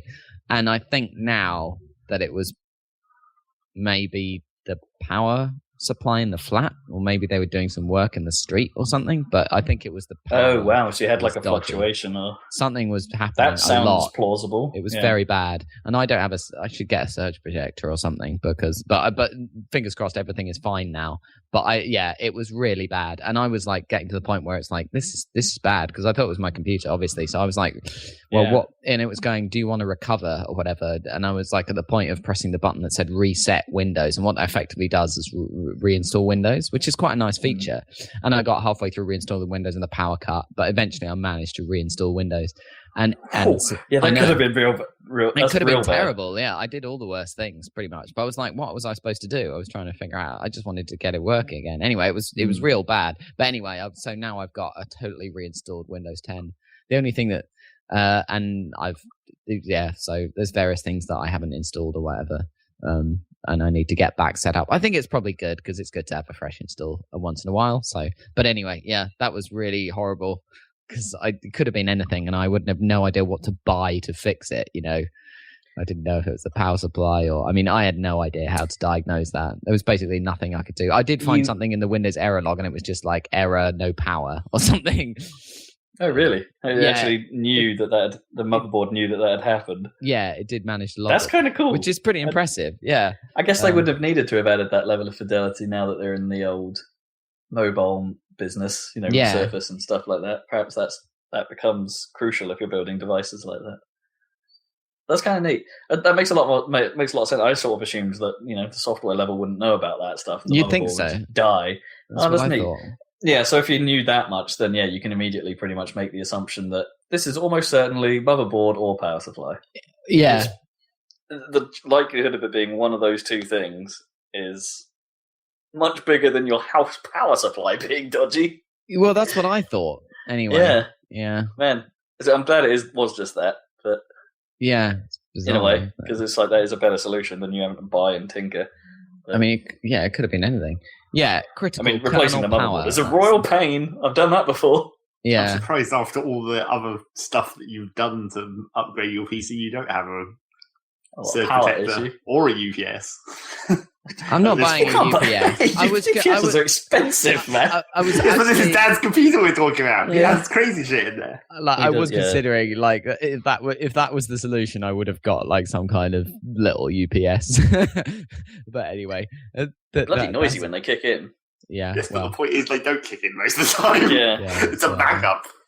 Yeah. I don't know how efficient those things are. Like, how much power are they using? Presumably they charge up and they're not so bad. Well, I mean, surely, like the cheapest UPSs. The whole point of it is the cheaper they get, the less time they last. Presumably the cheapest ones is like it gives you enough time to turn your computer off.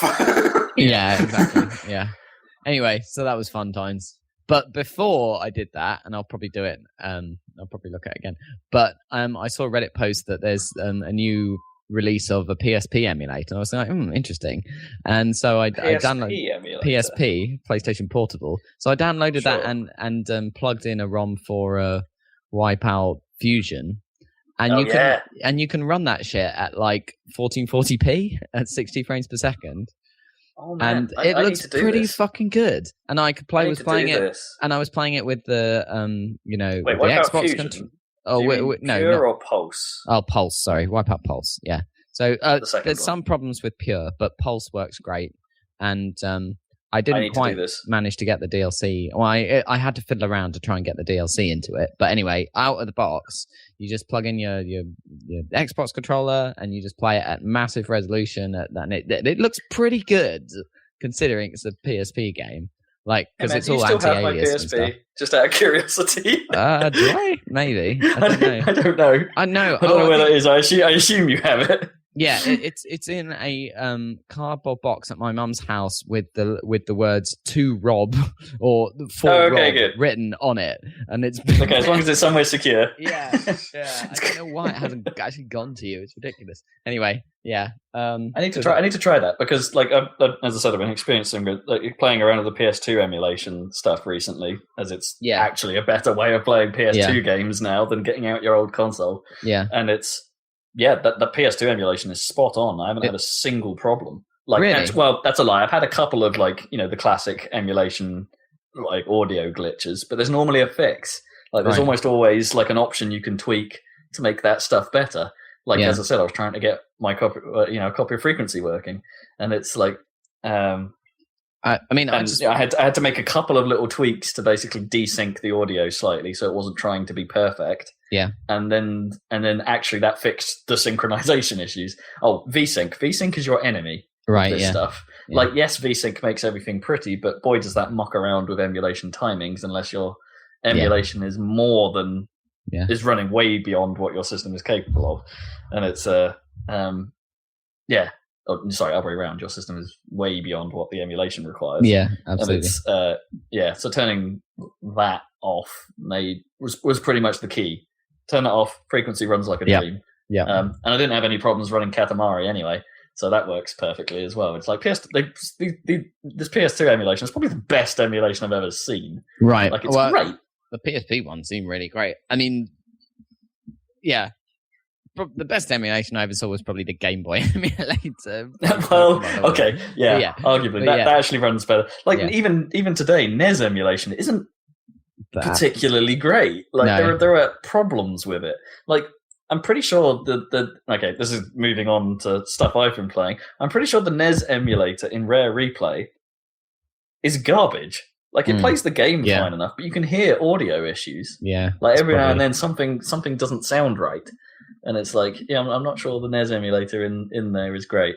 And it's a shame. Modern machines should almost be capable of running NES at full chip emulation level now. Exactly. Because people have been working on that. There are emulators that exist purely to do that, to emulate every bit of hardware in the NES. And it's, I think we're getting to the point where systems are getting powerful enough to run it. We'll get there. Because, which is crazy, because, you're doing a full hardware replication, and it's, it takes modern PC to pull that off. It's crazy. So, yeah. It's crazy. So PS2 emulator. I just want to play Burnout 3. I don't know if I'd rather play the Xbox version, but I mean, if the PS2 version works. You see, technically, I can do that. Got a PS2 copy. I can do that. You should check it out. That's a really fucking fantastic idea. Play Burnout 3 and then let us know if it's. Okay. Yeah. Cool. I've only got another half an hour or something, so Zach better have his go. Well, I've got several things to talk about, I guess, sort of. First of all, though, it's the return of everyone's favourite section. What I haven't been playing. Hey. Because there was, over the last 3 days, I guess, or sometime before that at some point, but it maybe expires tomorrow, I don't know. They basically very temporarily opened up the Star Citizen Alpha. Right. To anyone with a code that they showed on a Twitch stream at some point or some shit. I don't know. I was told by someone else anyway, so I was just like, put this code into this site and then get the thing and then try the thing. But I haven't been playing it because I couldn't get the whole file, the whole thing. Basically, if you consider this game is a space arena where you can shoot each other, a hangar bay where you can look at the ships, and a town in an MMO style where you can walk around. Right. That's the whole game at the moment. There's these 3 sections and they aren't really even linked that much. It's just like you load into each of the individual things. Okay. I mean, this is still alpha, obviously. That's pretty much all we've ever heard about that game. Yeah, it hasn't really progressed that much further. I mean, they've put quite a lot more ships in, as far as I know.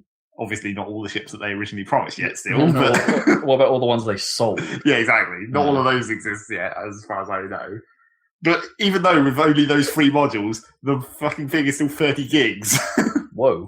It's probably not optimized also, so maybe they can space save when they actually make a proper release of it or something. Probably not compressed very well and stuff like that. And yeah. Even so, whoa. So I was having a real struggle to get 30 gigs down. But that's also partially... Go on, get 30 gigs down, yeah. That's also partially the fault of the launcher. I had a real problem with the launcher, because you download a bootstrapper thing where it's just like a 3 meg file that then downloads the actual launcher off the internet, and then the actual launcher downloads the files or whatever. A bit like the Guild Wars client. Yeah, basically. Yeah. Or any MMO client. Yeah, at this point, they're all like that. So I download the thing, and I mean, this is all probably still because it's alpha. You run this free meg thing that you downloaded off the internet, and it launches a console window with ASCII art of the Star Citizen logo, and then downloads the patcher through that.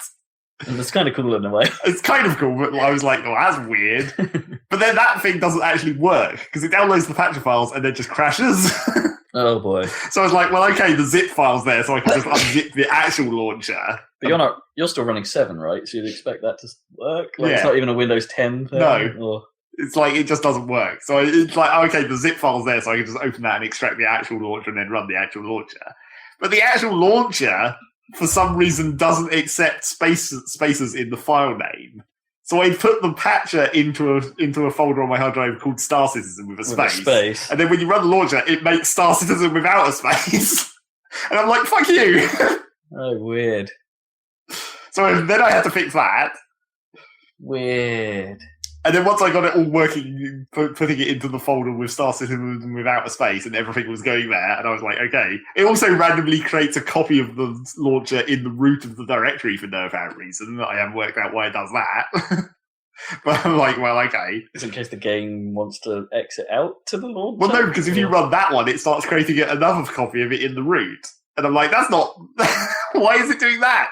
So anyway, it's all alpha random bullshit that's just broken. Yeah, but how long has this thing been in development? And this is as far as they've got. That's the thing.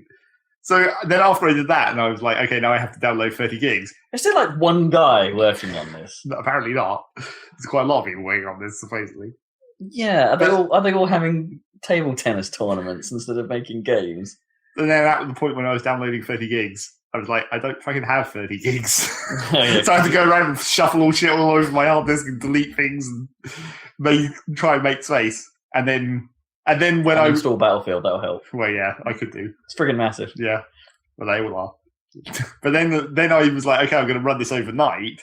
And then when I woke up in the morning, it had randomly closed itself at some point. And I was like, did it finish? And then I launched it again. It's like, well, no, it didn't finish. So what the fuck happened?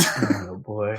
Apparently that might have been because when they push actual patches, that the launcher can't handle it at the moment and it just crashes. Oh, what, with the launcher open? Yeah, it's meant to restart and like resume, but it doesn't. Instead, it just goes blah. It just closes. I better stop what I'm doing and not tell you about it. So yeah, I haven't been playing that, and I maybe won't because I think this trial period ends tonight. So maybe if it's downloaded by the time I get home, I might be able to get in there for a few minutes. I don't know.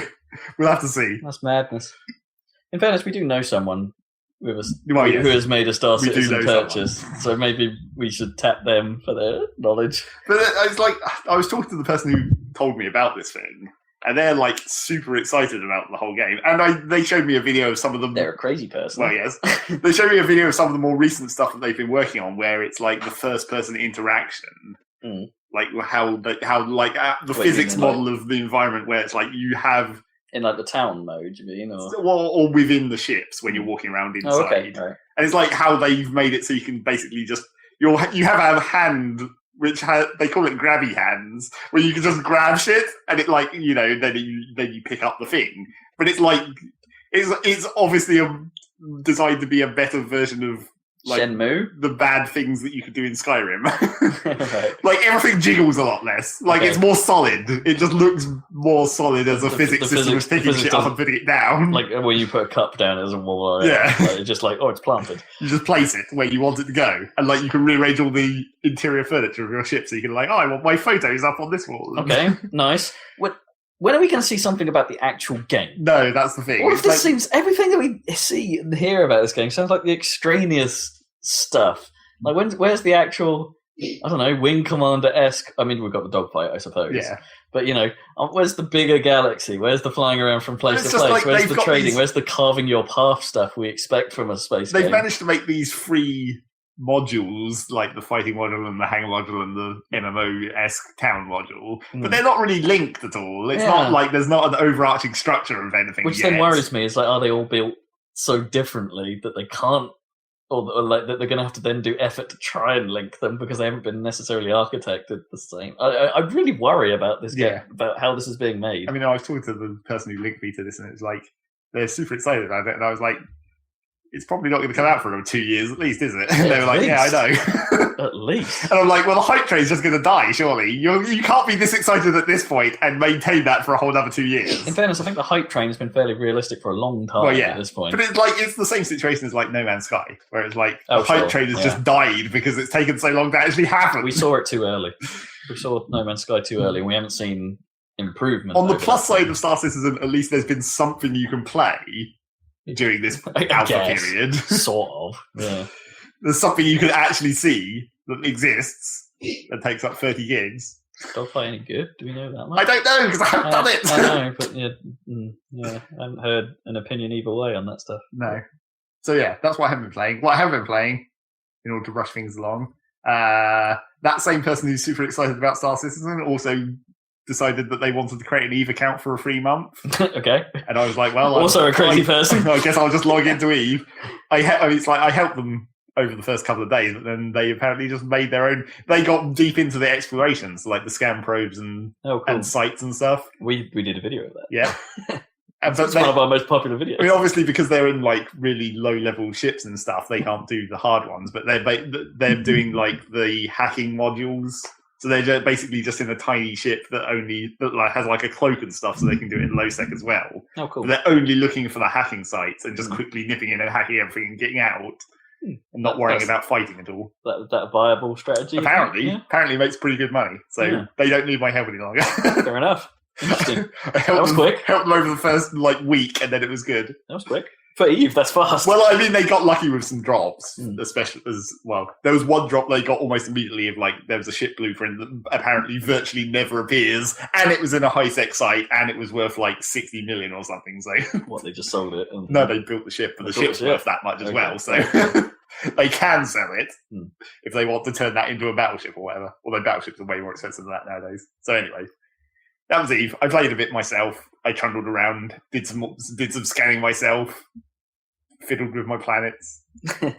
Still doing the planet stuff? No, I mean, it was just because they wanted to do the planet stuff, and I was like, I barely remember how this works, so I better actually look at my planets and see how this was actually functioning last time. Do you reckon anyone's playing the dust shooter? Apparently, you can still see in certain systems where the dust implementation is, you can still see like the number of dust players. I haven't had an email from them for a while. So I used to get the occasional marketing email from them for that one time I tried it. Yeah, one time where we linked it to my account. For some reason. So yeah, there was a bit of Eve. That same person, because apparently they're super crazy. They just want to play everything. Apparently they're the craziest person we know. They also wanted to play Dungeon Defenders 2, which has just come into alpha on Steam. Definitely not talking about the good crazy. Free alpha. Actually, no, Dungeon Defenders is supposed to be alright. Yeah, it's alright. I mean, this 2, I didn't play 1, but 2 is like, I mean, it's obviously a not very complicated tower defense game. There's not very many like towers.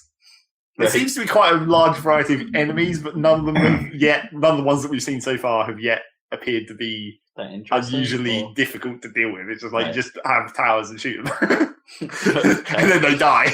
It's not too difficult. So there's that.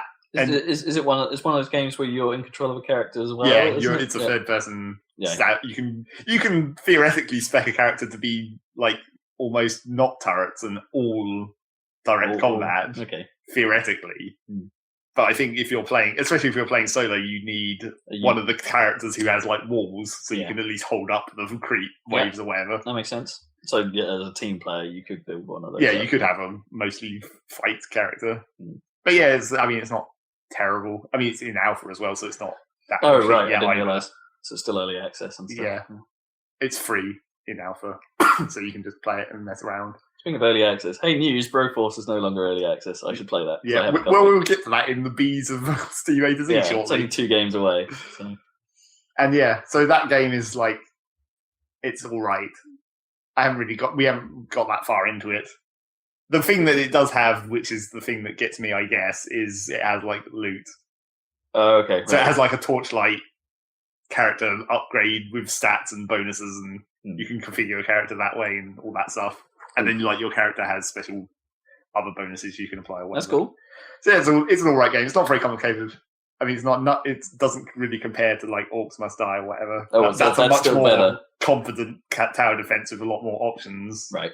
And interesting mechanics. I guess it focuses more on the traps, right? That game, yeah, and how to use them. Yeah, that one has a lot more variety. More towers. Yeah, exactly. There does seem to be like a second tier of towers that I don't know how you get in Dungeon Defenders, because you've seen reference to them in some of the text, like some of the bonuses reference a different kind of tower. Maybe not in the game yet. Yeah, potentially. I don't know. But then why would there be bonuses? Or maybe it's just like planning ahead. Maybe you level up at a certain point and your first tower just like upgrades into this new version. I don't know. Maybe. So yeah, there's that. What else? Prison Architect is no longer alpha, so I played that. Was it beta? It came out, didn't it? Yeah, that's why we did a video. Yeah. We've got a video pending for that. That's planning a pending plan. Yeah, that came out and I played a fair bit of it. I played the campaign, which is basically a tutorial, but it's actually quite well made, just as a like campaign tutorial. It's got story and shit, which is weird, and it's kind of a funny and nice element of it, where like the cutscenes, if you can call them that, are like it's just the game. So all the objects are from the game, and then you just have like the same characters walking around, but then they just haven't seen like a story element. So like when this dude who you're in the first level, you're this dude who's on death row and you're going to execute him, and when it does like his backstory, why he got incarcerated, it's like now it changes to a scene where it's like it's showing him coming into his house, and then he shoots his cheating wife on the bed, and then, like it shows it in the in-game interface, and like when he shoots them, they have like a little dead indicator like people do in the game. That's cool. That's actually really neat. So it's like it's cool in some ways. Yeah, and yeah, it's not a bad like tutorial gameplay progress. It shows you all the different elements. Like there's a mission where it's all about the emergencies, like fire. And then there's a mission where it's all about controlling riots. So you have the riot police and you deal with a prison that's already in a riot and whatever, and then rebuild it afterwards. That kind of stuff. Oh, cool. That sounds well. That whole game, like from what I gathered from it, feels. Oh yes. Okay. So it makes some conceits because it's a game, and it has some oddities in terms of mechanics that result from that.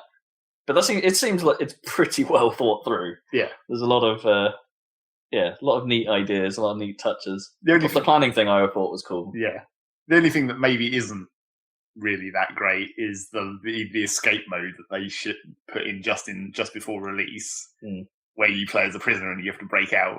Apparently that's really easy to exploit because it's like you don't really follow the same rules as actual prisoners. Right. Like starting fights and breaking shit gives you reputation points, and then that's how you upgrade your character. But then you can really easily just break like a table somewhere where no one's looking, and then just do that over and over, and then just build up rep points, and then your character just becomes like practically invulnerable because you've upgraded so much, and it's really easy to exploit by doing things that aren't logical.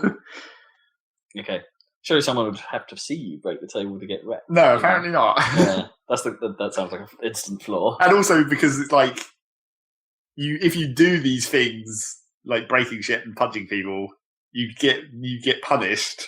But you can spend a smaller proportion of the rep points to skip the punishment. But then why would you not skip the punishment? Because that's not you're not doing anything then. You're just locked up. Yeah. That's not a logical gameplay feature. Well, yeah, but then it depends if you can Shawshank it in some way, like be clever about it, But then it's like if you're skipping the punishment, then there basically is no punishment. There's no way to make a punishment that's logical within the context of the structure of the game that isn't just being locked up. Yeah. Yeah, you need some mechanic of like buttering up the super or whatever. Or just like a more advanced reputation system that actually like that isn't just about breaking shit. Where it's like if you could get a reputation for doing things clever, like trading or just being a regular prisoner for a while. You see, that'd be interesting. Yeah, being the smuggler, like the fag packet smugglers. Yeah, exactly. So yeah, maybe. I mean, they still say they're going to intend to continue to update, so maybe it will get built out. Sure, in a way, it's like it's a whole game in itself, right? Because that's completely opposite what the game is currently built for. In a way, and it's like, interesting. And obviously, you can load your own prisons. Or workshop prisons. And try and escape from them. Yeah. So it's a neat idea, but that feels like building an entirely new game around, like just using the same blueprint as what they have, but then actually the mechanicals of it, mechanical tactics. And then obviously still playing Rocket League. Because Rocket League, fucking Rocket League. Hells yeah! I think I'm starting to get used to flying a bit more. Oh, really? I've started doing it like without really thinking about it in a lot of cases where I'm just I can make that. There are some moments I'm starting to, but like, I'm not near, in the goal at least. I'm nowhere near confident enough to make that call. No, like just. I mean, I still bollocks it up quite a lot, and there's been. I guess that's the only way, isn't it, to learn? Is to just play for a while and assume everyone's going to call you an asshole for a few hours, like while you try and pick this up. Yeah. I mean, I think probably the earlier you do it, the better. Because then you're not like, because my player rank is like veteran, and I'm like, I feel like a veteran, but once it gets to expert, I won't feel like an expert unless I can do some flying. Yeah, I'm getting dangerously close to the transition where I'll just look like an idiot. Yeah, I think you're right. Pro feels right for me at the moment. Yeah, but I'm about to transition to veteran. Yeah, so you need to start doing flying because then people won't think you're dumb. Yeah. Yeah, but I can't. It's those big flying maneuvers that like the real long range ones. Yeah, I don't go for the long range really. How do people get that right? It's real tricky. I mean, a lot of the ones that I've been getting recently are like I only just make it, and it's only because it's like I fly up and then I roll to like correct for the fact that I haven't done it right. I forget you can do that if you get it right. Yeah. You have to remember not to double jump to start with. That's the problem. You have to reserve that second jump for the mid-air attack. Yeah. And I've seen more and more people do that recently. Yeah. So I've been getting the hang of it, sort of, ish. And I feel like I've been... The new intro music's not as good, though. No, it isn't.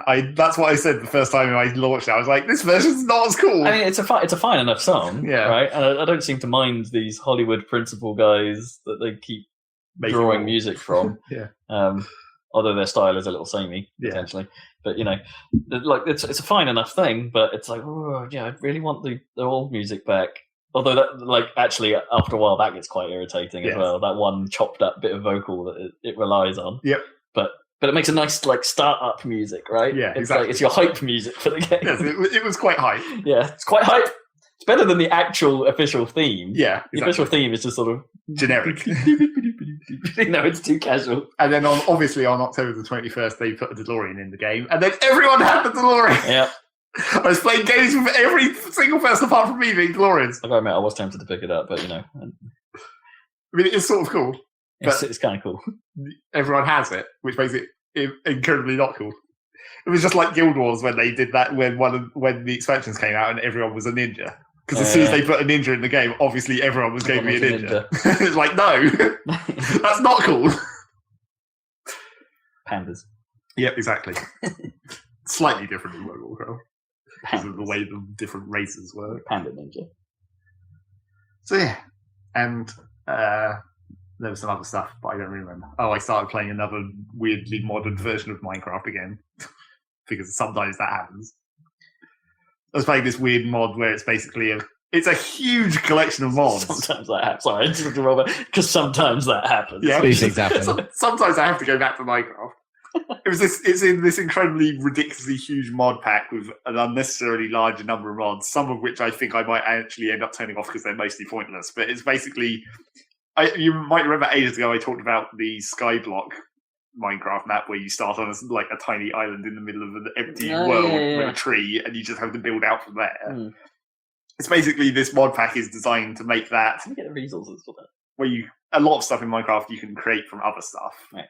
And it seeds you with a certain amount of items. Oh, okay. So, like, you have a bucket of lava, so you can make a cobblestone generator, and then you can make an island, and then you can build from there or whatever. And you find other islands.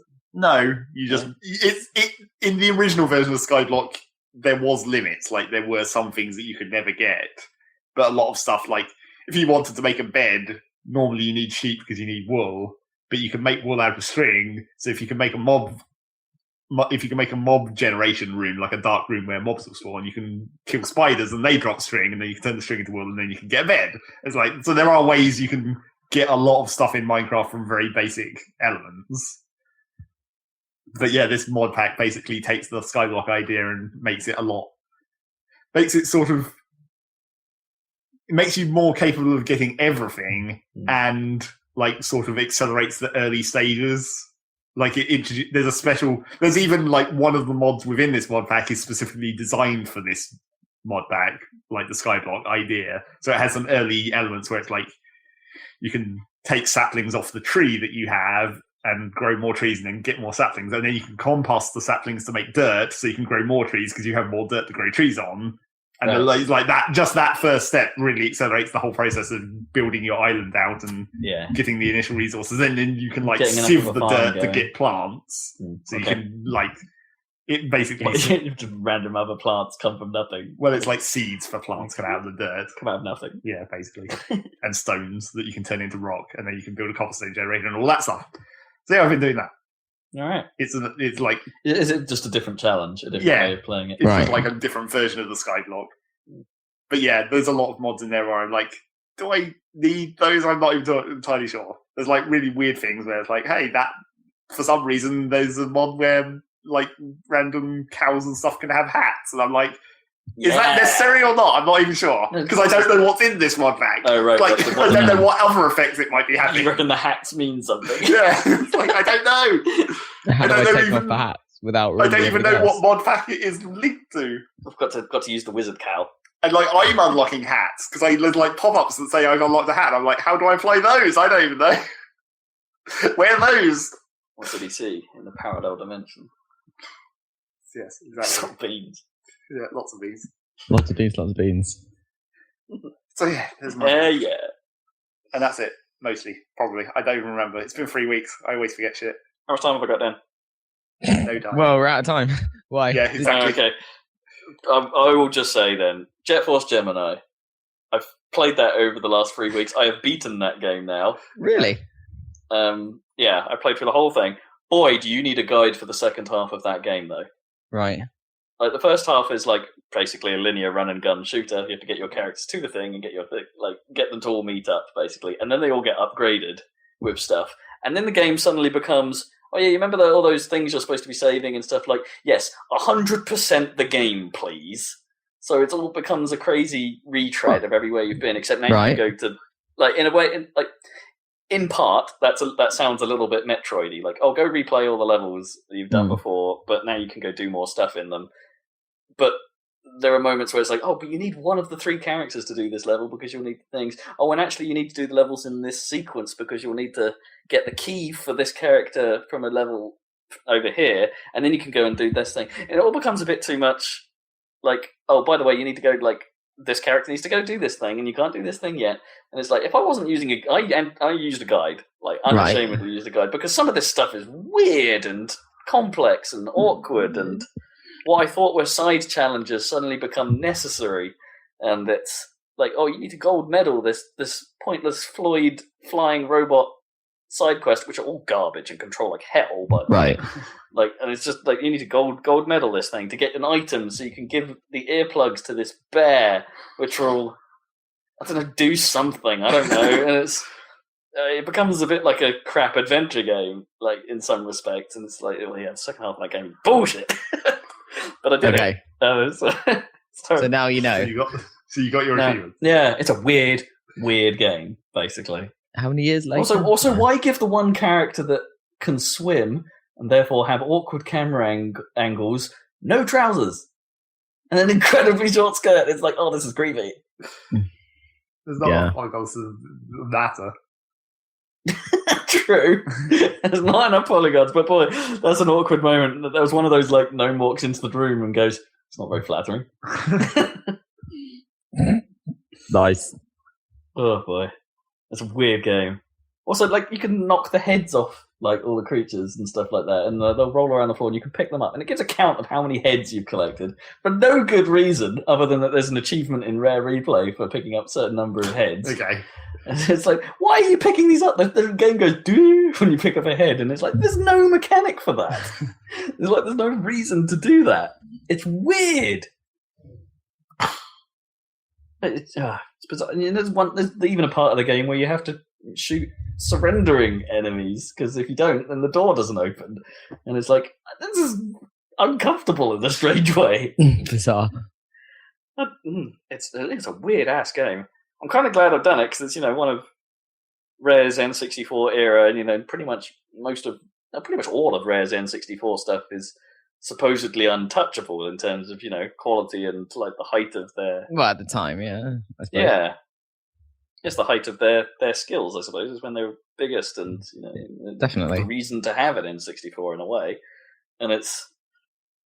Yeah, this was their outlier for me. This is the one I don't know, Killer Instinct might be rubbish as well, I don't know. They gotta have a few, yeah. Fails. But, I don't know. But yeah, This is the one that's like, it's not exactly terrible, and I dread to think how it controlled on an actual N64 controller, because they've done some tweaks to make it work a bit better here. But it's even then, it's like, the camera work is super dodgy in places. Like, try to do, like, platform jumps when the third person camera is pretty much straight behind your guy's chest, meaning that the floor looks really flat, and it's difficult. It's really difficult. Camera's garbage. Right, I'm afraid that's Jet Force going Gemini. to have to do it for the Saladcast, if that's all right. Jet Force Gemini, check it out on Rare Replay if you have that, or maybe skip it for something else from the N64 collection. And well, Frequency still holds up, by the way. That was all I was going to say. I've been playing that again.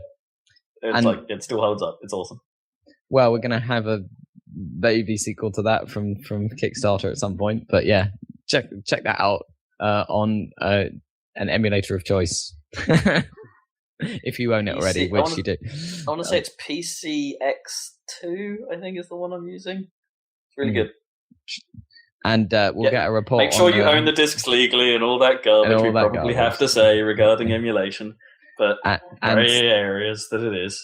And since Rob owns Burnout 3, he's going to give that a try, and you'll hear about that next time. Damn right I will. And you also hear about that. Why am I so stupid? And now we'll hear about Halo as well. So look forward to that. And possibly some. Dave and I played through all of Halo 3 as well. Yeah, we finished Halo 3 in like 6 hours. It was well easier than Halo 2. Yeah, a lot more fun. Though. It's a better game. It's a good game. It's a better game. Yeah, it is a better game. All right. And the bridge. Well. The bridge is broken. Well, you'll see a video of that. Yeah, I found a bit where I managed. There'll be a video up. It's an Escher-esque gravity puzzler, I suppose, is a way of describing it quickly. And I managed to break it, and then I went, "Fuck this game," and so I'm not going to play that again. Cool. Okay. So join us next time for that stuff. Check out the video channel, and catch you next time on the Saladcast. No, I can't do that. So what are you doing? Don't bring corporate sponsorship into our shitty podcast. I'm bringing Justin Timberlake into this podcast. Subtly different. I'm loving it.